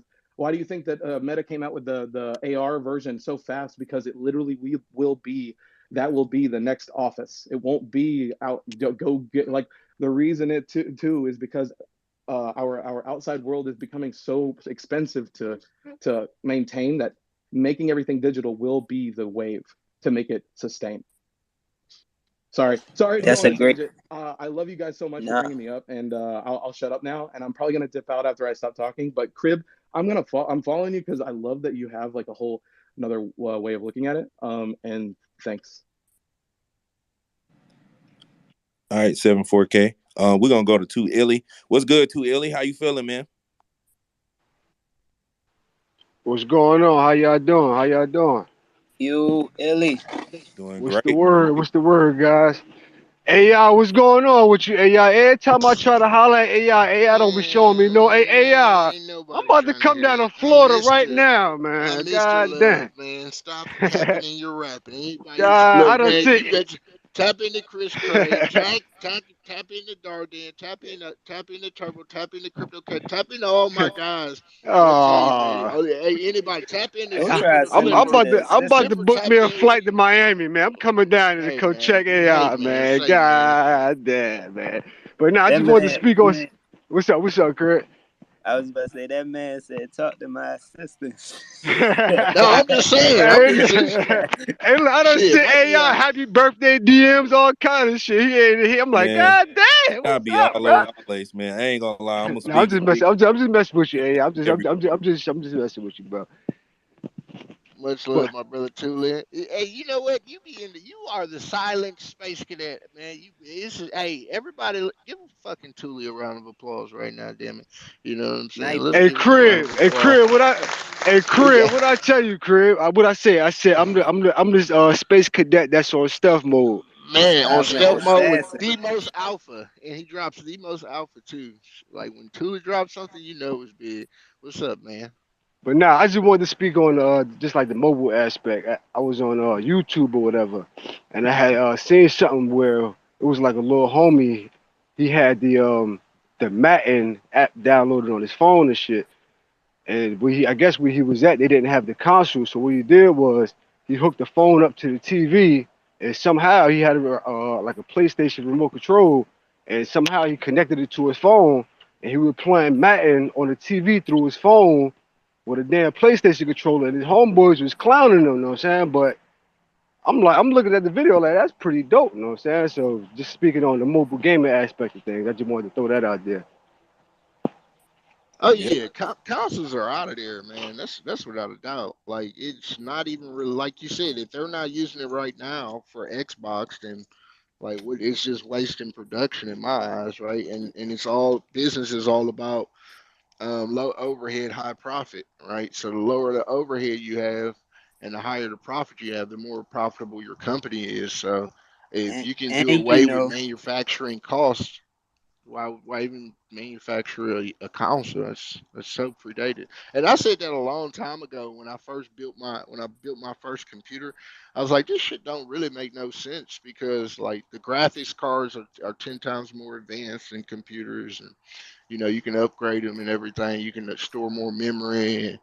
And, to me, it was nothing more than just an actual remote control, right, rather than the keyboard. And now we're transitioning away from computers being like the primary powerhouse for processing information to your phones being the primary powerhouse to processing information. So, and and it's going to move away from phones to sensory tools, whether it be augmented reality, the contact lenses. Not only contact lenses, you're also going to have sound, hearing aids, like everything is going to be able to be amplified. what's that law? Something with an M or something. You know that technology wise, it's like the goal is to make everything smaller. You know what I'm saying? Like it's more convenient to be able to do the mobile thing because you can just pick it up, put it in your pocket, and take it with you. You know what I'm saying? Versus like the gaming system, you gotta unplug it, pack it up. It's bulky. You know what I mean? And so like we seeing it happen. Like look how the cameras keep getting better and better on the phones. You know what I'm saying? Like it's me. I was into photography for a minute, but like my whole thing with I just couldn't kind of stick with it. With was carrying all the stuff. You know what I'm saying? Like it just was. It's too much stuff. It's too bulky. Like, and that's just me personally, my personal preference. But yeah, I much rather just shoot on my phone. You know what I'm saying? Like I can get 4K quality on my phone with video now. It's like you see that happening across the board. I forget what that law is called. It's not Morton. What is it? I I gotta know look it up. I know what you're talking about. It's a Yeah, Murphy's Law. Murphy's law, right? yeah. That has to do with that, right? I think so. But as far as like technology getting smaller and things quicker and all that. I think I Yeah. might have messed up, but yeah. It's like the example they use with Murphy's law is like television, right? You have 4K, right? And then it's like the whole point of the TV is to have better quality. But after you just make better quality for so long, it's like it's not good quality no more. Like it actually starts to go in the opposite direction. Like because it doesn't matter anymore about the quality. Like the human eye can only see so much anyway in the first place, so it's kind of like a detriment after you get past a certain point, you know what I mean? Then you got to kind of scale back and focus on something else. But yeah, with that being said, let's go ahead and jump into the second half of our show. We finished up all of our topics. You are now tuning into the Space Cadets episode number 17 with the Royal Dreads, Walker's NFT, and Ostora. So look, we're about to go ahead and jump into this interview with Royal Dreads. Before we get started, I would like for you guys to go ahead and retweet out the space for your chance to win a one of one Awesomeness JL Music NFT. Um, I just announced recently that you're able to stake my music NFTs with Cardano Croc Club Swamps Lands to earn yourself some C4. So shout out to Cardano Crocs Club. They doing big things, and I actually got a show on YouTube with them later today as well at 2:30 EST. But yeah, with that being said, let's go ahead and jump into it with the Royal Dreads. We have the Royal Dreads in the building. Also, for everybody who didn't know, they are actually minting right now, and the link is now posted on the Jumbotron. So y'all go ahead. If you guys want to mint the project, or if you're interested in anything they're saying, just go ahead and click that link at the top. Go ahead and mint yourself some Royal Dreads. But hey, how's it going, Royal Dreads? How y'all doing? How y'all feeling today? Hello, Awesome and AI and Crib. We are doing great. Thanks for having us on the show. I really love your format. I've been enjoying the topics, the variety of them and whatnot. And I did even, Saturdays is the time, weekends when normally, you're out rushing around doing your errands and whatnot. So it wasn't until like a couple of weeks ago that I knew that you guys even had the show in the morning and Saturday morning. So it's a pleasure to be here, and yeah, we are doing great.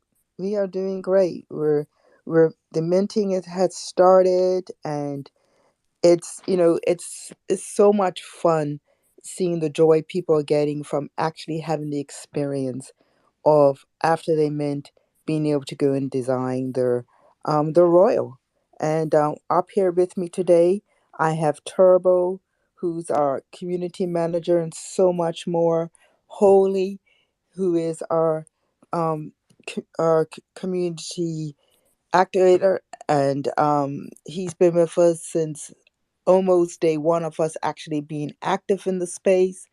Of course, we got Arise, who is co-founder and visionary of the project, and we have Cam, who's been with us right from the beginning. He's also a co-founder. So we are happy to be here, and thanks for having us. You are welcome. You are welcome. Like I mentioned before the show, even, before we got into full swing, you guys have been, putting in work day in, day out within the community, and I appreciate it. Like I said, when I came onto the Twitter space scene, you guys were one of the first projects, I seen putting in that work. Which means a lot. So with that being said, could you just give everyone a quick rundown of what it means to be a part of Royal Dreads and how you guys got started as well? Great. And Arise, Holy, Turbo, Cam, any of you can jump in here as I'm speaking. So how we got involved is that um, we knew that Cardano was a blockchain that we wanted to be on. In the early days, as many of you may already know, we were around because in Toronto is where Ethereum started, and as you know, Charles Hoskinson, he was part of that team. So we've been involved in crypto for quite a while now. But when Cardano started building and whatnot, Arise really went full stream, was going catalyst meetings and stuff. Anyway, long story short, one of the things that we really fell in love with was the NFT side and what it can do. And we came up with, we wanted something that was going to represent, in our opinion, how the world should be while doing good and having fun. So, when you think about it, that's like a big thing. Okay, fine. You know, diversity, having fun, doing good. And through that, we came up with the Royal Dreads. The Royal Dreads is a entertainment social impact NFT, and what we wanted to do was to um, build a community where people felt safe, people felt included, people felt represented. At the same time, people felt that they can make a difference to what they're doing, and there was a outlet for their creative talents, because in the end, we are born creators, and we all create in so many different ways. And we wanted to create that ecosystem that allowed people to be able to create with us, and hence the birth of the Royal Dreads. So within Royal Dreads, we have what we call different different areas that we were doing. So one of the things we did first was we really developed the lore of the Royal Dreads, because that was really important, because in that, not only is it a great story, but it also embedded in it, entwined in it, is our principles, what we believe in, who we are as a people, and who we think so many of you in Web3 are. And that was really, really important to us. So that lore and that story, and out of that, I start writing the story and the whole adventures of it. And we knew that music was going to be a part of it, so we immediately reached out to music companies and musicians and whatnot, and start getting having that level intertwined. We also knew that social impact was such an important for us. So we immediately built that leg to it. And Arise will talk about some of our partners, but I'm just giving an overview of it. So the project combines, entertainment. We are in development for an animated series right now. And we were very blessed because our story came was able to get attention of broadcaster who came along beside us. From there, we put together a proposal, applied to the Canadian Media Fund, who was able to, liked what we was doing, and we were able to win a grant to start that development, which is really cool. We got an awesome director, winner of 30 writing awards. He's worked on HBO series. Netflix series and whatnot. So like all of that was just like, just like so good. And I'm the lead writer and developer of the story, and so that is just like amazing.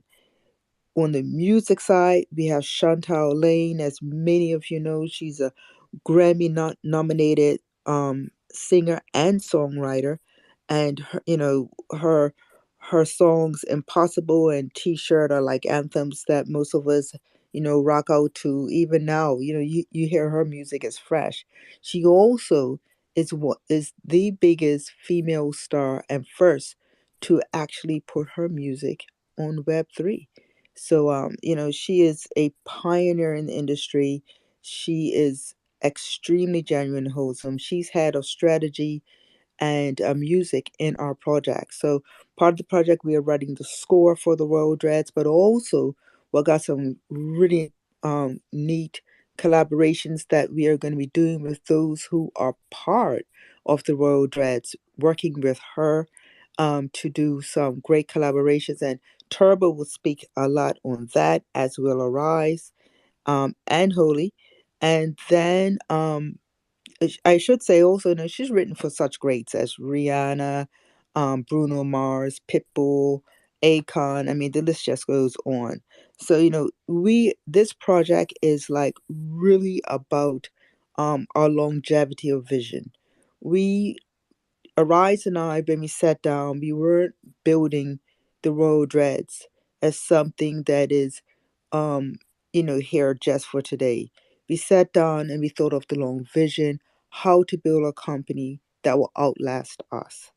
The same way, I grew up, you know, having comic books of Superman and Batman and all that. And those creators may not be with us, but their legacy lives on. And we wanted to build something also that looked like us and other people who are underrepresented, because so many of the the media that we watch and listen to doesn't have representation of people of color.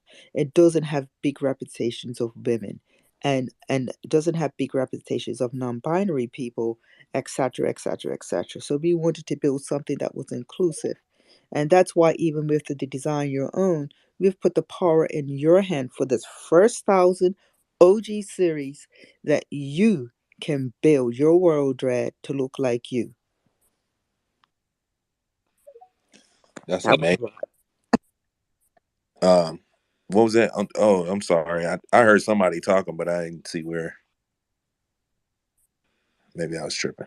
But anyway, that sounds amazing. That's amazing. One of my questions for you guys is so pretty much with what you're being what was just said, I really see this as like a multimedia powerhouse from what you're explaining. So so what inspired you guys to take such an ambitious approach within Web 3?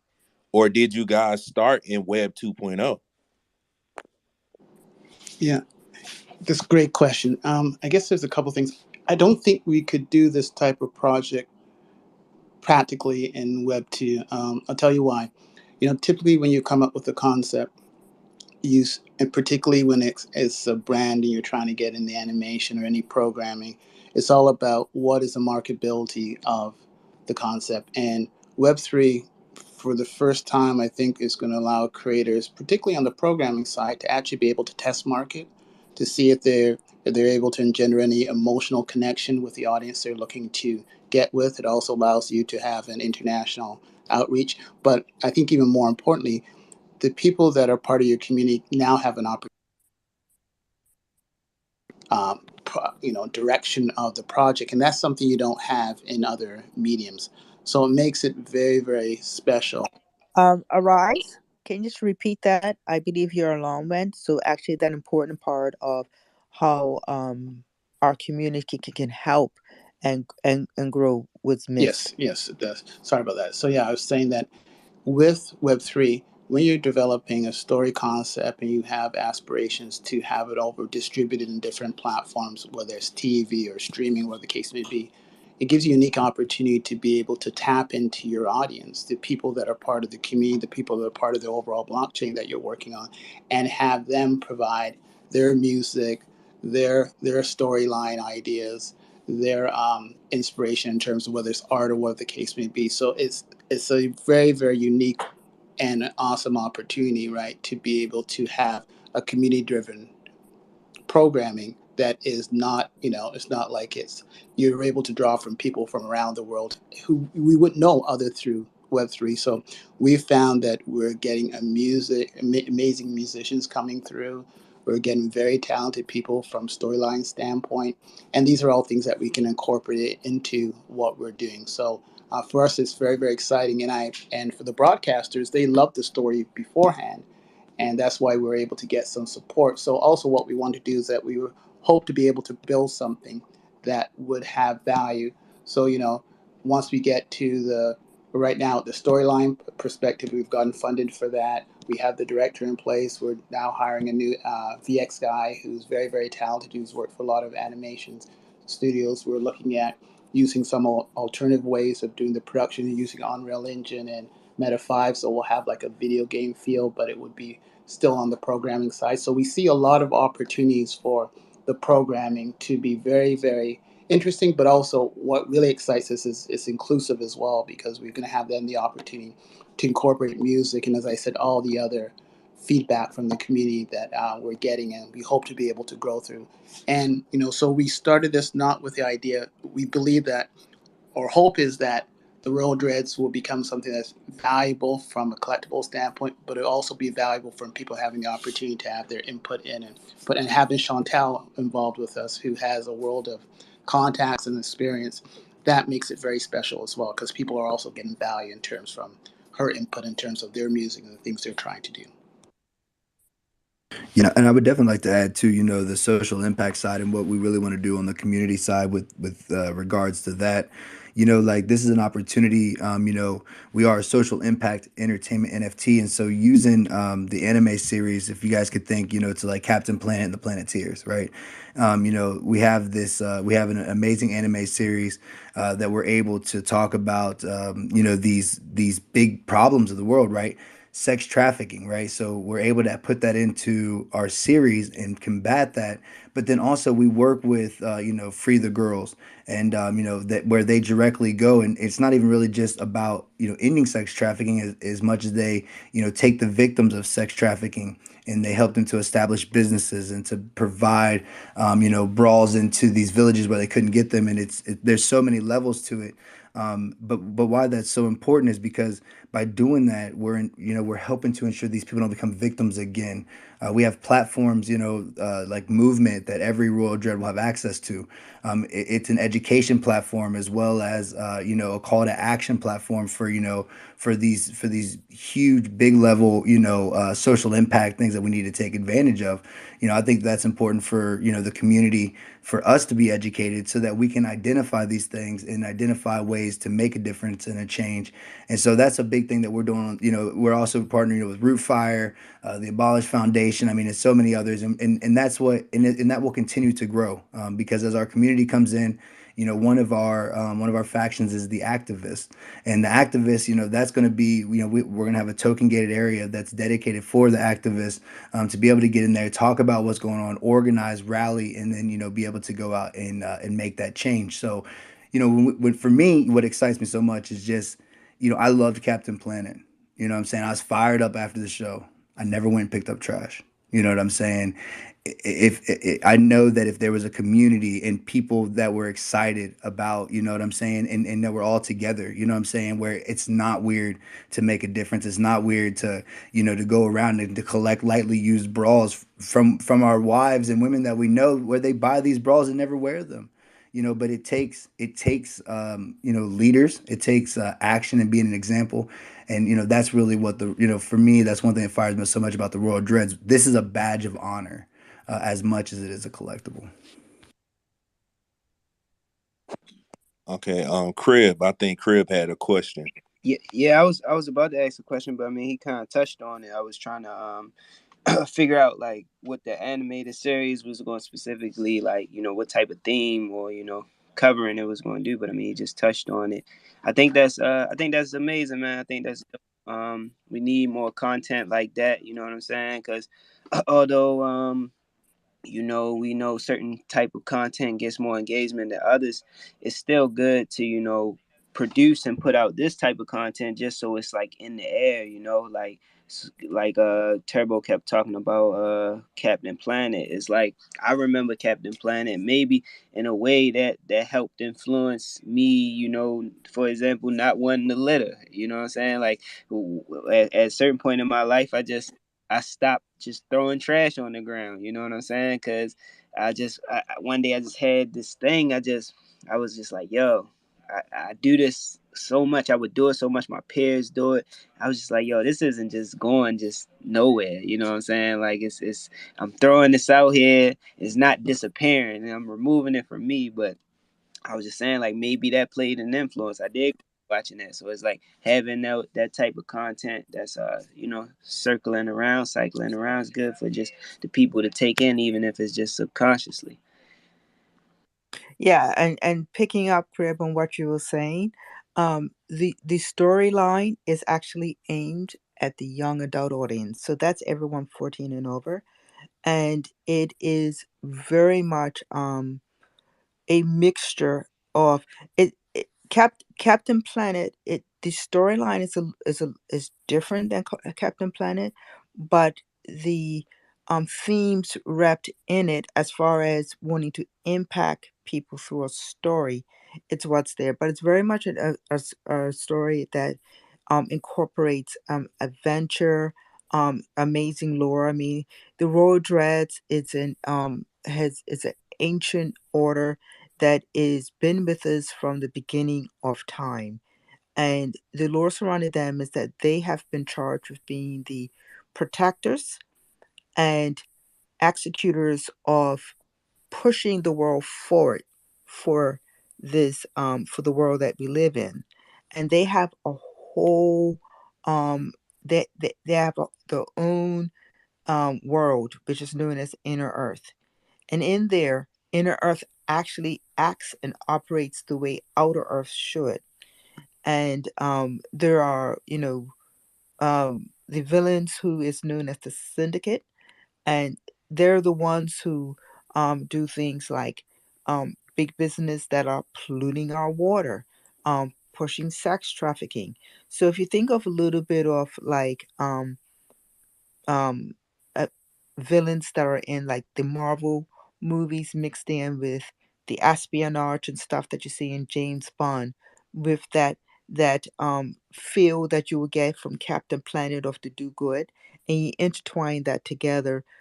That is where you get coming out of the Royal Dreads, and it's exciting. It's really really exciting, and the lead protagonist, and it's an S on the end because there's a few of them in it, are of such a diverse background, and that is what makes it also unique. And we've made ensured that it's not just North America, or not just European, or not just anyone, but we have 8 kids, 4 who are the lead protagonists and 4 who are the sub lead protagonists, and they are of varying ethnicities, backgrounds, and areas they come from. So therefore, it becomes extremely inclusive. And some pretty cool things. AI. and Holy, you know, and Arise and Cam, who's down there. We started a live reading series back in earlier part of the year. I think it was around June, and that was awesome. But what the beauty about that is that allowed us to, as for me, to actually write and continue to develop the lore, which helped me to create this whole universe. And that's what's allowed us to be able to put together an animated series. Hey, Datus, you can go first. Uh, Emmett, I think you had your hand. Yeah, I was gonna say real quick. I love what you guys are doing. I completely agree with resonate with the idea that it's not about being like the Royal Dreads. It's not as much. It's not reactionary. Like Captain Planet was great, but it was reactionary. You had to have a bad guy show up on the scene before the good guys came into action. I mean, they would clean up and stuff every now and then in the beginning of the episode, not to discredit them, but I've noticed that for decades when those of us who are socially aware, regardless as it's to our ethnicities or cultures, when we're socially aware and we're having these conversations, we can dissect the problem, but we hardly ever come up with action plans. So the fact that the Dreads is a proactive, action-oriented, approach, I think it's really cool. I think it's one of the things that we need globally.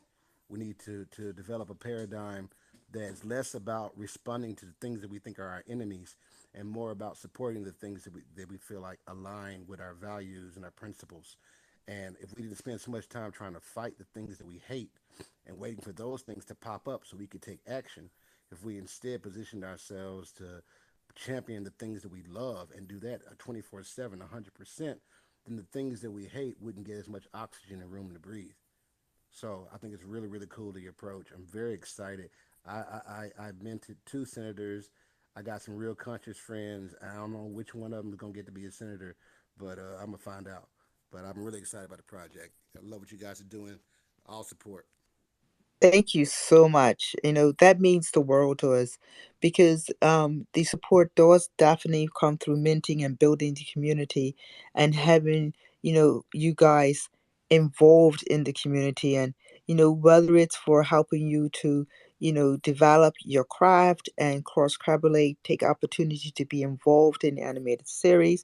I mean, even things like voice acting, it's amazing. Our director is also a voice acting coach, and we're going to be giving opportunity for Royal Dreads to try out for the parts to be actually part of that series. So it's really amazing opportunity. But there's also parts for people who are into digital art, who are our drawers, and like it's just that when you think of when you're putting together an animated series, from music to voice acting to drawing and illustration to program, like there's so much that we can get involved in. Our goal is to, as we build, to listen to you, hear from you, get you guys involved in the different factions and stuff, so that it truly becomes something that we grow as a community together. So thank you so much for minting. We appreciate it. Definitely. Hey, Crib, you got another question? Yeah, so first I wanted to say yeah, we need. I like that you said it's aimed at like younger generations. That's the minds that's coming up, more malleable, need to see good stuff, and not I don't want to use the word program, but like yeah, in a sense, yeah, have good programming too. You know what I mean? Like far as content, so that's important. But I know you were talking about the series and everything. Can we expect to see maybe like a book or like something of that nature? We have like book token and all that, or book IO and all that now, where you can like do mint books. I was just curious about that. I think you're I I think you've been secretly attending our meetings. Yes, we have plans because quite honestly, um, you know, animated series lends itself so much to graphic novels, comics, and full-fledged novels that are written. And that's some of that is also where our community comes in, like in the creative alliance. So we have 5 different alliances. So when you mint, you get to choose which alliance you're part of. So in the creative alliance, there's opportunity for you to start working with everybody and coming out with, okay, fine, let's do this, you know animated or graphic novel, and the story is going to be about this, and then everybody gets to it. We're writing, we got the illustrators drawing, etc. Release it using book.io, definitely. So all of that is in the plans. And as we mint and we're putting together the community and getting everyone involved, right, we would work together to make that happen. Yeah, I love graphic novels. Graphic novels are actually what got me into reading. I started like a few books. Like weird enough, like I know like a lot of people probably heard of the book The Alchemist. I actually read the graphic novel version before I actually read the regular. So it's like having stuff in that format. It's engaging. It's interesting because it's like when you read a book, you got the words and you got your imagination. You know what I'm saying? That's good. That's a one way of taking it in. But like also being able to see it like conceptualized or presented through someone else's view to give it that context too. I think that's dope. So I look forward to that as well. I mean, I know you said it's aimed for younger generations, but I'll be reading it as well. Check it out too. Well, Well, so it's oh, you go, Turbo. okay, yeah, because I wanted to kind of speak on that. I'm glad that you brought it up, because so that's kind of the whole idea, right? Is that like I'm a pee wee coach. Like I love to coach like the youth. You know what I'm saying? And just being an example. For years in the Royal Dreads, it's always been you had to be 18 before you were able to join into the Royal Dreads and begin your training. It's just that now that the prophecies are fulfilled, right? We got to bring our youth in, and that's really drawing that parallel and the connection that like that we need to be having good conversations with our younger generation, in a way that is enjoyable for both the youth and the older as well. And I know you want to speak on that as well. Yeah, so with young adult, there's a lot of reasons we came up with that area, because it was going back and forth, right? Um, Under 14, we just thought that some of the topics that we wanted to explore would just not allow us in that young area, and therefore it would constrain us. On top of that, you needed to have a child psychologist as part of the team, and everything would be have to be vetted through them, because you're dealing with young minds, which I totally understand. I totally agree with. But when we're talking about things like modern day slavery, when we're talking about certain environmental things, but more importantly, the companies behind some of the environmental issues that are happening today. And we need it's a more sophisticated audience.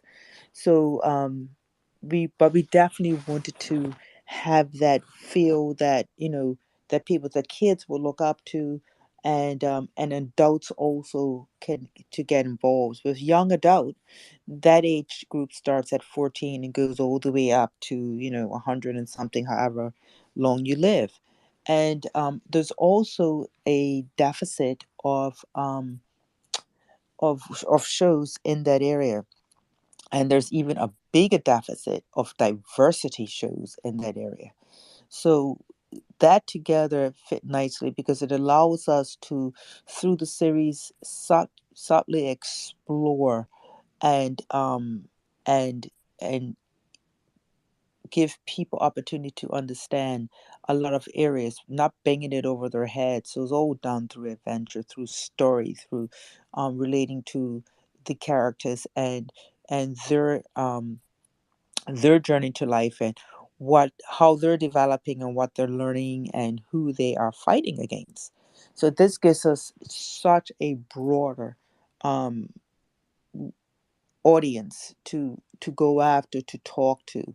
And so that's why we picked young adult. And I and I think that, we're gonna have something really special. All right, all right, all right. We're gonna take one more question from Crib because we running kind of over a little bit with the show. Then we're gonna go ahead and roll into the interview with Walker's NFT. Before we get up out of here. But Crib, what's your question? Yeah, my last question was just I heard you mention something about UE5. So I'm guessing this is gonna be like the series is gonna be 3D, and can we expect like somewhere in the ballpark of would it be like more of like a Pixar type of style, or do you have like any type of comparison? Is it very unique? Nothing like it. How would you expand on that? Right, yeah. Right now, our director, Joshua, and we've actually located an expert in Unreal Engine. So Unreal Engine 5, and they have I guess, a component called MetaHuman, and that gives you the ability to craft your characters, and you could either then render them into a traditional animation, or you can use that for the environment. So we'll have that gives everybody, particularly game developers as well as now film and movie production companies, the ability to have that kind of video game look, but also from a practical standpoint, it really compresses the time and cost involved with traditional animation. So I think if you're looking for a look, the environmental looks will be nowhere as, of course, as grand because of just its budget, but Avatar has used some Unreal Engine in some of their things, and MetaHuman is starting to be used in several different movies as well. So the plan is to take some of those components, which are really cost effective, but it's a new way of producing, and so therefore the major studios and a lot of other developers are just now getting onto it. But with Web3 and having so many indie game developers, it makes sense to use this technology also in the animation area. Dope. Love it. Love it. Yo, and just to wrap things up, awesome, real quick, fam. Hey, man, thank you all so much for having the Road Dreads out. Our next space is Monday. That's going to be at 7 p.m. We're going to be doing where you'll be able to work on our lore with Ann and our director. Every Wednesday at 5 p.m., we always hold our Royal Senate. So if you have more questions, please definitely come out to that. And Thursdays, 10 p.m., we score the Lord with Chantel Lane. We have all our musicians come out and when we jam out. So drop into the Discord. We always have something going on. We appreciate you all so greatly.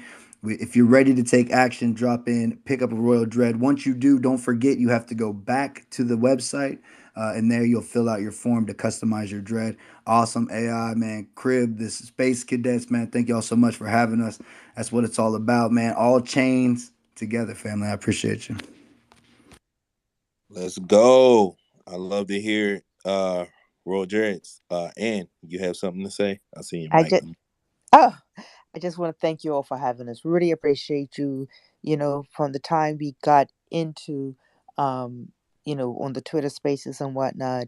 Awesome and AI, you both have been such great supporters, and also brought us along, introduced us to people, and it has not gone unnoticed. So thank you. Lots of love to you both.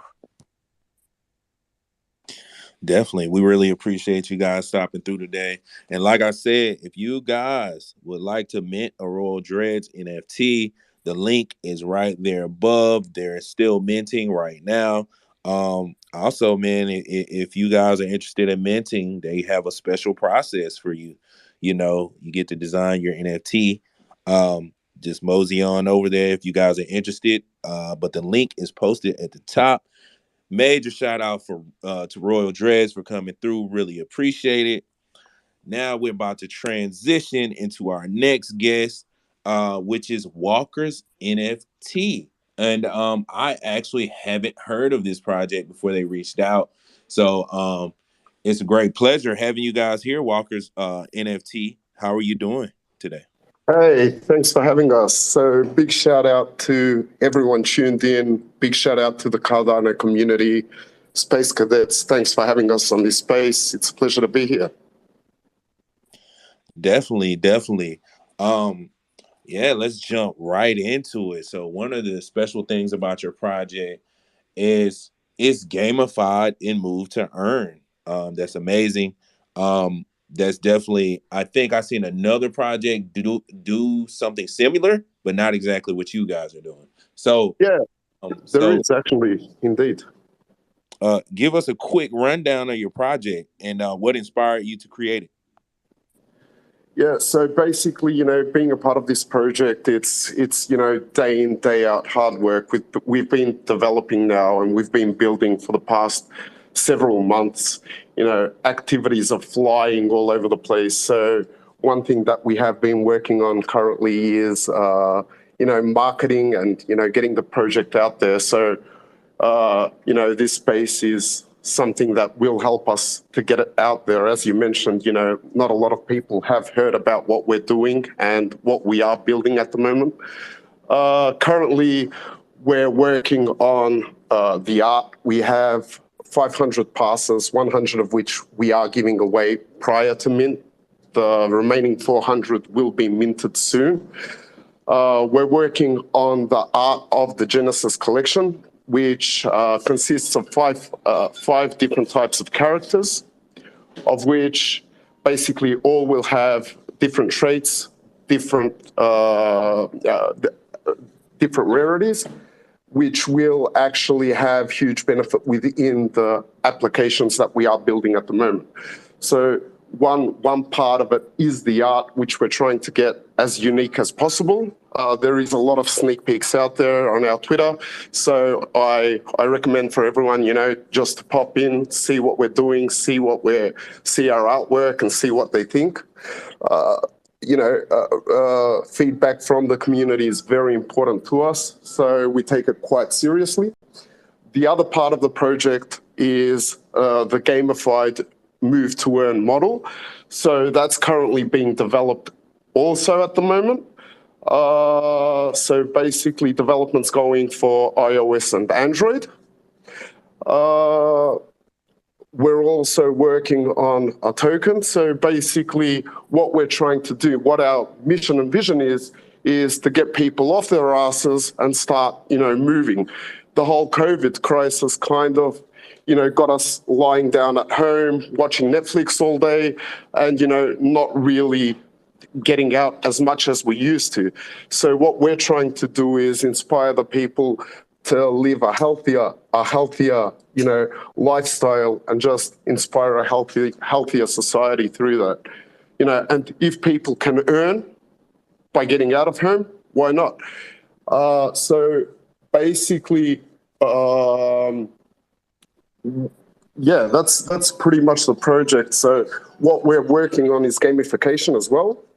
So there will be a bunch of features that will be able to be done throughout the application to actually get you to earn more.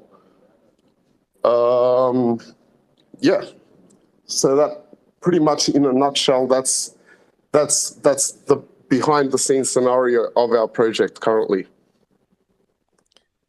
All right. One of the first questions I have about your project, what is the okay, so it's going to be an application. So the tech is going to be in the application, and that's what's going to help track your movements. Exactly. So what we're doing is building a custom application which will track all of the holders' movements, through which they will earn the walker's NFT token. Depending on the Genesis drop, everyone will be limited to a certain number of steps that they would earn with. So it will be really important to, the traits that you own and the number of NFTs that you own will definitely enable you to earn more token throughout time. Okay, so the more NFTs you own is like a multiplier for your tokens. It's like a multiplier. It is a multiplier, but as long as you actually get out of home and start moving. Okay. Yeah. That makes perfect sense. And then on top of that, what the token will be utilized for is we will in future have in-app purchases as well. So owners of Walker NFT will be able to purchase certain boosters, certain revivers, through which they can generate more token throughout the day if they are moving more than what they what the Genesis NFT allows you to move. So, Okay, Crib, you got a question? Yeah, so all right, so we know like is a token involved with this. Are there plans to, get this token on Dexes? They're gonna be, is there a liquidity pool plan? Like how do you plan to move? Are there plans at least as so far with like tokenomics and everything for the token? yeah, definitely. So we are planning the tokenomics as well. So 20% of the Genesis drop will be placed in the Walker NFT vault, which will further go for liquidity, and also all of the royalties generated through the NFTs will also go to liquidity. So, we're still pretty early in. So what we're currently focusing on is basically building the application, because we do want to have a better ready application prior to the Genesis drop. All right. I have another question for you guys. Is there any avenue for your project to onboard any people from Web 2? Or is this all just specifically based within Web 3? Currently, it's all based on Web3, but we would be looking at Web2 developers as well. So, but we are trying to build as much of it as possible on Web3. Okay. And so about the collection. So how many NFTs are you guys planning to launch? So the Genesis collection will be a 5K drop, of which 4K will be dropped at a certain date. And then because there's different types of characters, so we've basically got a male character, a female character, we've got supernaturals, and basically we also have kids. So the kids will be basically a derivative of all of the other types of characters that we will drop. AI. I just had a quick question in regards to the project concept. I'm sorry, I was a little busy here. I had got another call. But I wanted to ask first and foremost about the art. Like, who was the art commission? Is the artist part of the team? If I missed that. Excuse me, Creep, I didn't quite get that. No, AI. No, that was AI. I said. Oh, I'm sorry, AI. I said, was your art? Is your art commission, or does the artist part of the team? Excuse me, one more time. Sorry. Your artist, the person who does your drawing for your NFT. Oh, yep. Are they a part of the team, or was it commission work? They are a part of our team. Okay. So they can conceptualize the whole concept and what have you. And what's up with the website? Because I didn't see one when I was looking for. Yeah, so that's one thing that we have coming. Actually, we are planning to release that right after this space. So the website's done, development's getting there. We're planning to launch the Discord next week. So yeah, things are happening back behind the scenes, but we still have a pretty long walk ahead of us. And yeah, so the website will be live right after this space. Oh, that's pretty dope. So tell us a little bit about the connection with the Labyrinth and how you guys decide to employ that into the project. I think that's So I think I'll leave Ivana, who is also a co-founder of Walker's NFT, to explain a bit about that, because it's pretty much her creation.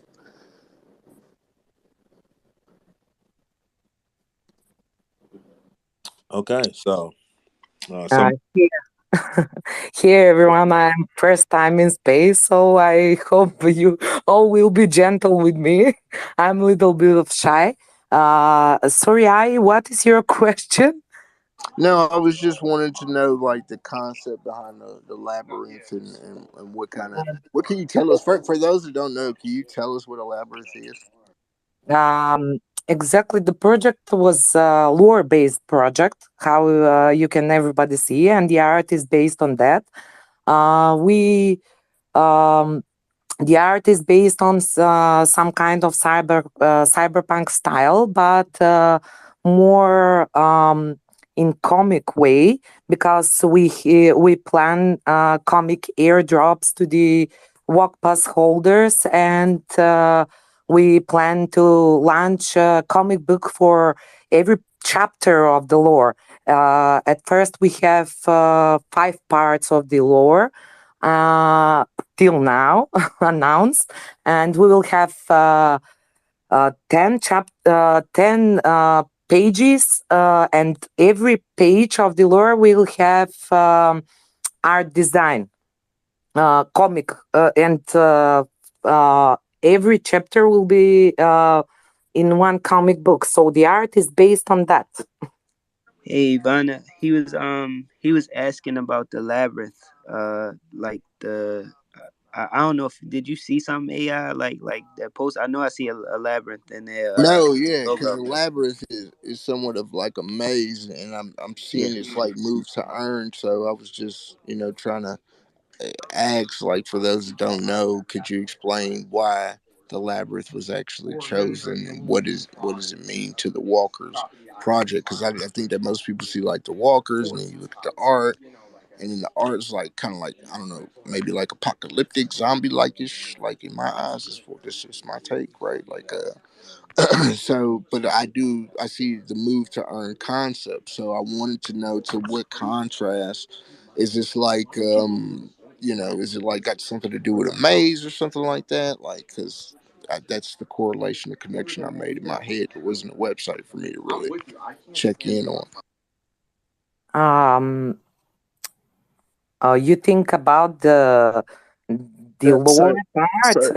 so basically, the labyrinth, the labyrinth mentioned in the law is, you know, in a labyrinth you have to put in quite a bit of steps to get to the other side.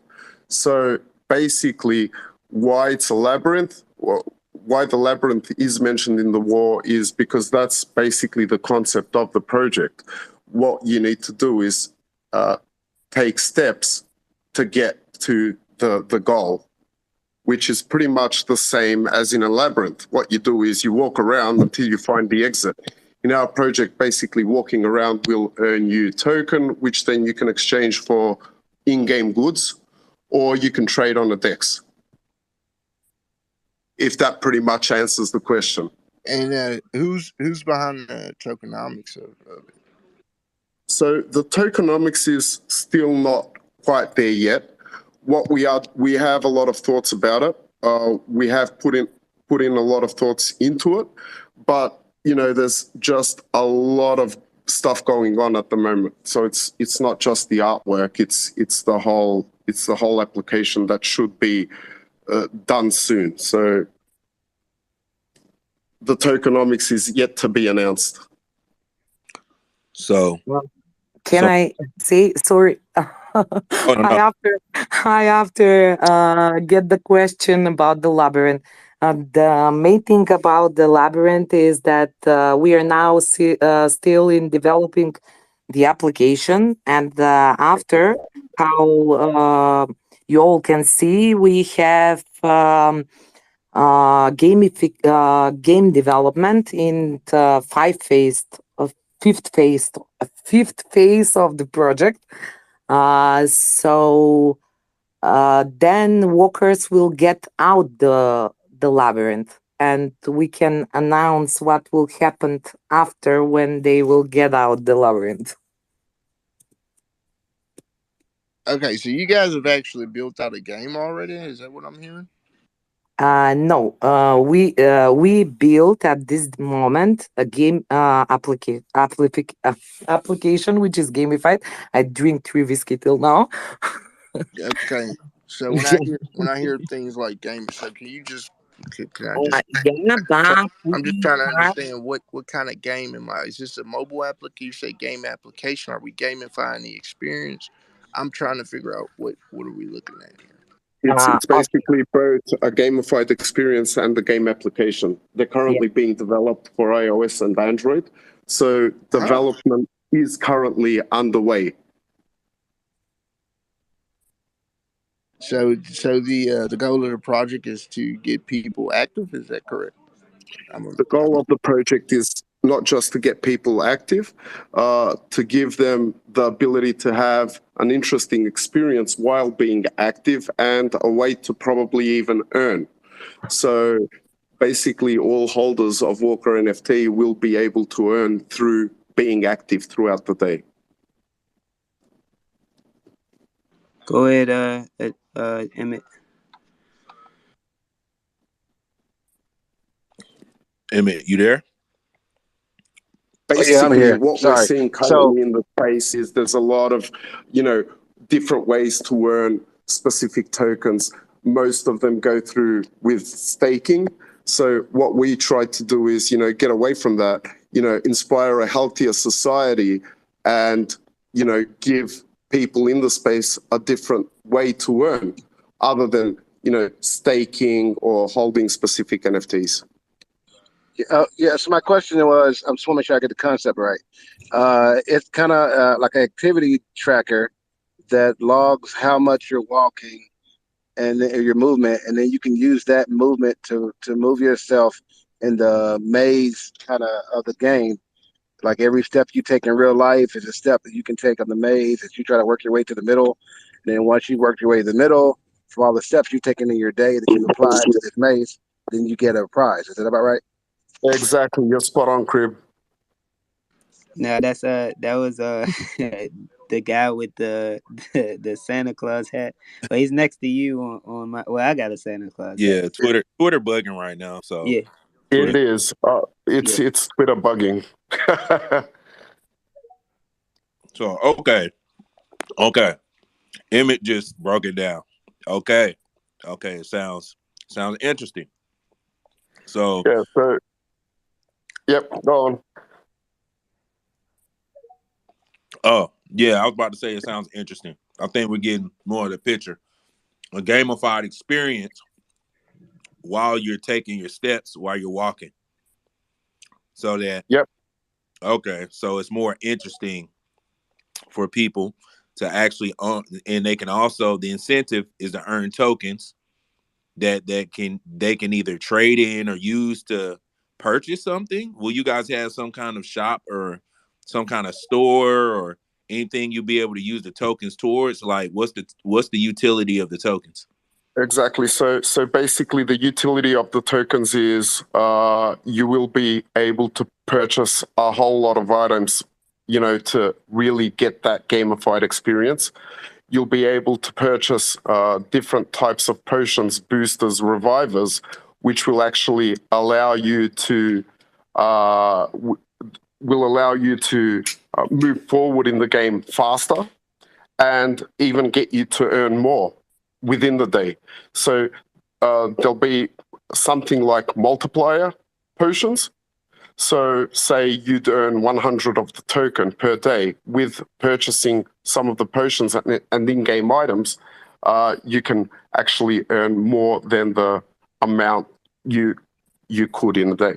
So basically, we're trying to create a whole ecosystem around the token, which will be able to be used to either drive up the incentives, drive up the targets, or even change your image visibly in the game. Okay, that sounds good. Crib, what's your question? All right, so I heard you mention about the different types of beings that are in the Walker's ecosystem and universe. So is there like a specific hierarchy? Because I know you're speaking on multipliers, and so I know you said the supernaturals. My guess off top is like the supernaturals are like the highest in the hierarchy. Would you be able to break that down at all? Yeah. So I can't reveal too much, but there is a hierarchy. I can't reveal which one will be the highest ranking one, but what the hierarchy and the attributes of the NFTs will enable you to do is not just visually express yourself, but also they will enable you to earn more or less through the move to earn model. So basically, a higher ranking NFT within the Walker's NFT will enable you to do more steps and earn more token. So it's still independently of the NFT you own. It still means that you have to get out of home and get moving. All right. If that makes sense. Yeah. So it's gonna be like Pokemon Go. So it's not just owning the NFT to actually earn. It's owning the NFT and being active. Okay. It kind Is of this does. connected to like a Fitbit? Nah, it's gonna be connected to the app. AI. He said it's an app you download. When you download the app, then they'll be able to calculate the steps that you're taking and give you the appropriate experience, or reward you with the tokens that you need to earn. That sounds good. When is you guys mint date? So, as I said, the passes will be minted soon. What we're currently doing is we're working on our Discord, which will be launched next week. The website's ready. It will be launched right after this space. Once we launch Discord, we'll set a date for the passes, and then we can expect the Genesis drop to be in Q1 of 2023. The reason for the Genesis drop being so far out is because we want to actually release the beta version of the application of the game prior to actually minting the NFTs. We really want the community out there to see what we're working on, what we're building, and that we are building prior to mint.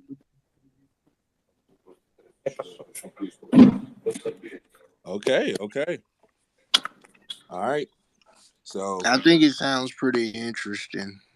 So I just want to talk a little bit more about like the team and how y'all came together. I mean, can you explain that? How long have y'all been working with each other? Yeah, so basically how we came together is, we've been looking at Cardano for quite some time. How the project came about is because it's not just a project for us.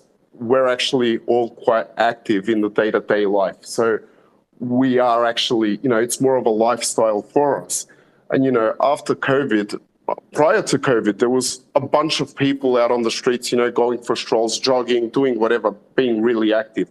But as COVID hit, and after post-COVID, we're not seeing as much people on the streets.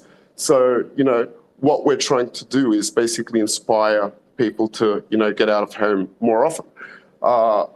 So yeah, pretty much everyone in the team has been in the space for quite some time. And yeah, we just came together and we're like, wait, let's get people, let's try to inspire the society to be more active.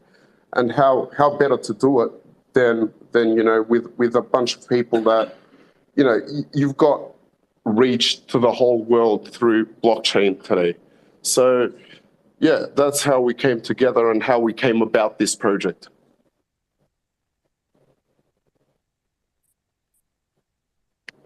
So here's my question. So you guys mint out, right? Let's say hypothetically, you guys mint out your project, and well, not mint out. Let's say it doesn't mint out, hypothetically, right? And you only mint out 200 NFTs, right? Yep. And they all fall below the floor, below mint price. What would be the next step in your project if that was to happen? So as I said, what we're currently doing is building the application. So what we want to do is, not have the drop until we have a better application ready.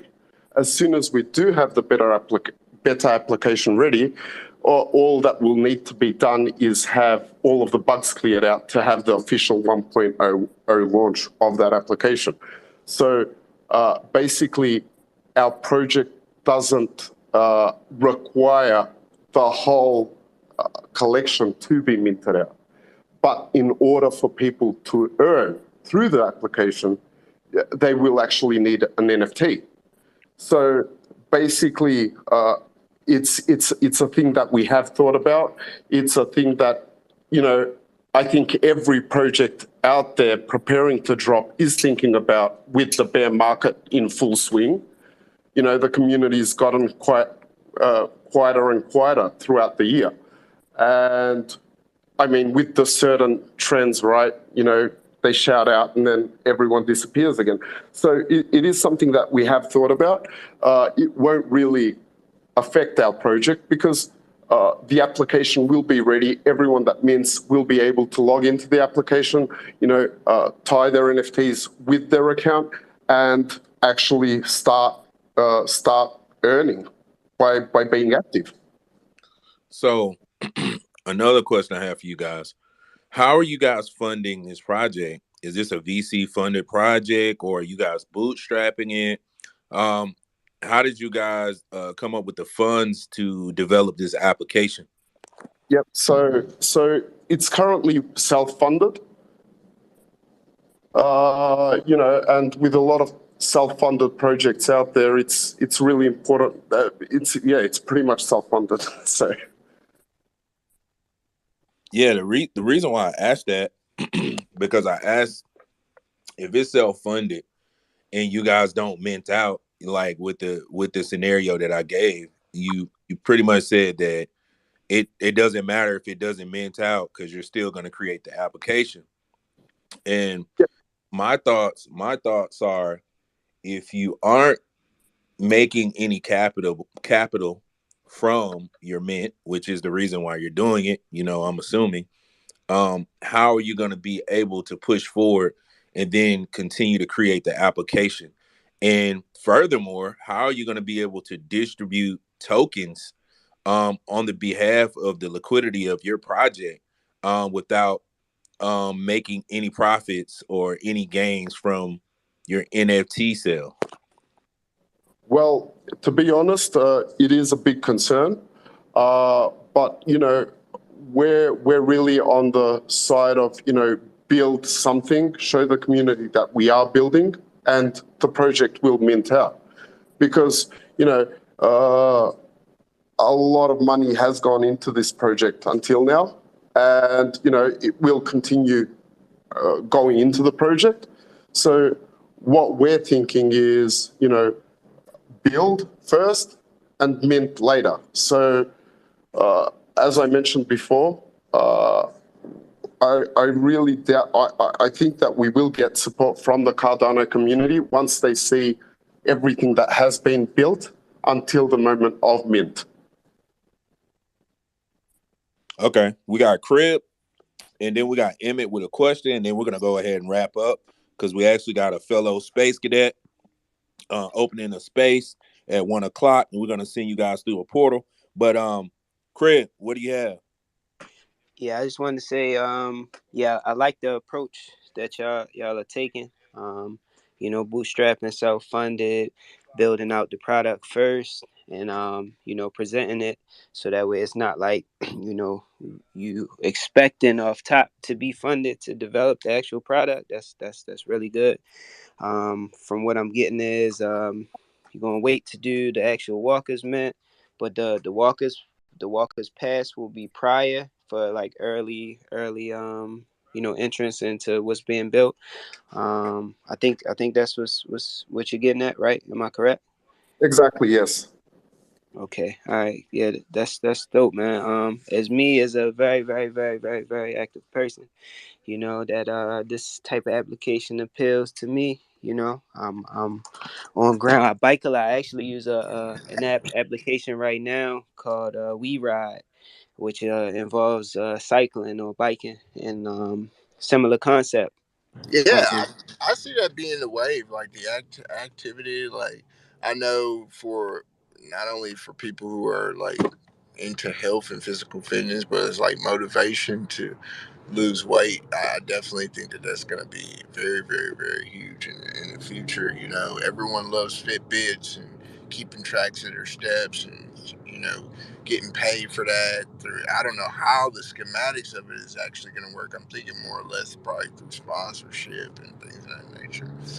Speaking of sponsorship and partnerships, hey, that's what I bro, I want. wasn't done, yo. I wasn't done. You straight cut me off. Yeah. God, Go ahead, God. Crip. Sorry, What you Chris. got, Crip? I start talking about. I'm like, yes, this, yes, nah, bro, nah. But yeah, no, all I was saying was I'm gonna sum it up so yeah, I can get his thing going. But I was saying that yeah, I like apps like that, you know, that encourage that tokenizing and gamifying, you know, movement and everything. Like AI was getting at, is it is a good wave and good direction to incentivize people. So yeah, man, kudos, much love. Go ahead, AI. Great, man. Thanks. It was a pleasure to be on this space and, just to get the word out what this project actually is and what we are doing behind the scenes. So we haven't got a lot, going at the moment. We will have after this space, we'll launch the website. So I invite you all to, pop in and have a look. And yeah, follow us on Twitter. We'll be posting all of the development throughout the project. So it'll be fun. Let me suggest that you contact other projects, and maybe you have some sort of competition for like the most active community, the healthiest community. Maybe you'll give them some kind of one-of-one version they can win like a avatar of their project on the walkers as a way to get more engagement, so you can get more of these big projects, throw people that your way, and then it'll help you spread. Just a suggestion. Yeah, definitely. Suggestion well taken. We are also thinking about that, but we're still so early in that, actually reaching out to projects is, we want to get to a certain point before actually, organizing collabs, contacting sponsors, and, getting the whole Cardano community involved. Makes a lot of sense. Looking forward to what you guys produce. Once we have the beta of the application ready and we have something to show, it will be a lot more easier because now you guys have a lot of questions. I'm trying to explain it all with words. But once we, allow you guys to actually pop into the application, take a look at the UI, the UX, give it a go, Right. it'll be a lot more understandable. It's something that must be seen before, people actually make a decision whether to mint our project or not. But that's good that you guys are actually coming at it from that angle. You know, I commend you for putting that together. Nothing like actually seeing something that's viable before making that decision. And I think that Exactly. when it comes to a metric of really like analyzing what projects bring value, how can you really know if there's nothing there, right? And it's like the mystery behind it all. So being able to put something tangible in front of, the community and say, hey, check this out. I think that it'll do wonders. And then I also respect the mindset, right? Like you guys identifying where you're at currently. I think that's a huge miss for a lot of projects. Like they have these over enthusiastic beliefs on where they are rather than where they actually are standing. So, kudos to you guys for that. I'm looking forward to seeing what you're doing. Message me when you get the application live and active. I'm not like Crib. I don't ride on bikes too much, but I do like to work out. And jogging is like my baby. It's my go to. So yeah, to get Crib involved, we'll have to, update the whole application and involve cycling as well. It's not the same. Nah, Just Yeah. collab I'm gonna with walk too, bro. W3. Just do a I collab. walk Y'all can. too, bro. They got the fitness group going. They got the fit club. Where Goose at? Damn it, the Goose got the fit club. I know, right? Goose just said did this, created that the other day. So, but yeah, it's quite interesting for us because it's going to start with being active by walking, jogging, running, whatever, right? But there's so many angles that this application can take in future to get the whole community involved in a way. So cycling, hiking, everything can be added in future. Okay. And with that being said, we about to go ahead and wrap up the show. But before we wrap up, I want to announce the winner of the one of one Awesome JL Music NFT, and it is the homie Tekla. Shout out to Tekla. He got a Beat Boys NFT. I'm gonna match you. I'm gonna match you, bro. I'm sending Tekla some audio NFT too. Okay, bet. So you just got the 2-for-1 special, Tekla. Yo, shout out to Oh Tekla. no! Why all times I can't never get nothing. Crib getting You away. gotta win, bro. It's a win. You ain't get the win. I know it's because of the bike comment. Okay, I'm sorry. Okay, I'm sorry, Papa Willie. Crib looked like the one that hit a fucking Willie for like 4 or 5 blocks. It's always somebody in the hood. That motherfucker do all kind of shit with Willis. There was always this one guy. He hop on the bike. He'll just start pedaling backwards and stuff. You're like, what the heck? Bike life. But look, we're gonna go ahead and wrap it up. Yo, shout out to our guests, Royal Dreads and Walker's NFT, for coming through. I really appreciate you guys Big coming shout through. out to the Dreads, man. Big shout Yep. out to the Real Dreads, man. Love to support you. Love to be here for the community, man. And y'all keep doing the stomp down. AI got your back for sure. 110%. I love my dreads. I'm still big dread. I got my dread. I just got to figure out how to do this thing. So today, my off day, I'm going to swing over. All right, yeah, and also they are minting right now. Minting is live for Royal Dreads right now. So you guys make sure you give them a follow and check out the mint too if you're interested in it. NFA. You guys make your own investment decisions. But me personally, I love the project, so y'all check them out and also check out Walker's NFT. Major shout out to them for pulling up today as well. So with that being said, we do have a fellow space cadet who's opening a space right now. The link is at the top. So I'm going to give you guys about 10 seconds to click that link to go ahead and be a part of that space. It's pretty much a big space. So y'all go check that out, join. And with that being said, we're going to go ahead and sign off. So yo, it's your boy Awesome JL, aka the biggest music artist in the metaverse, along with my co-host AI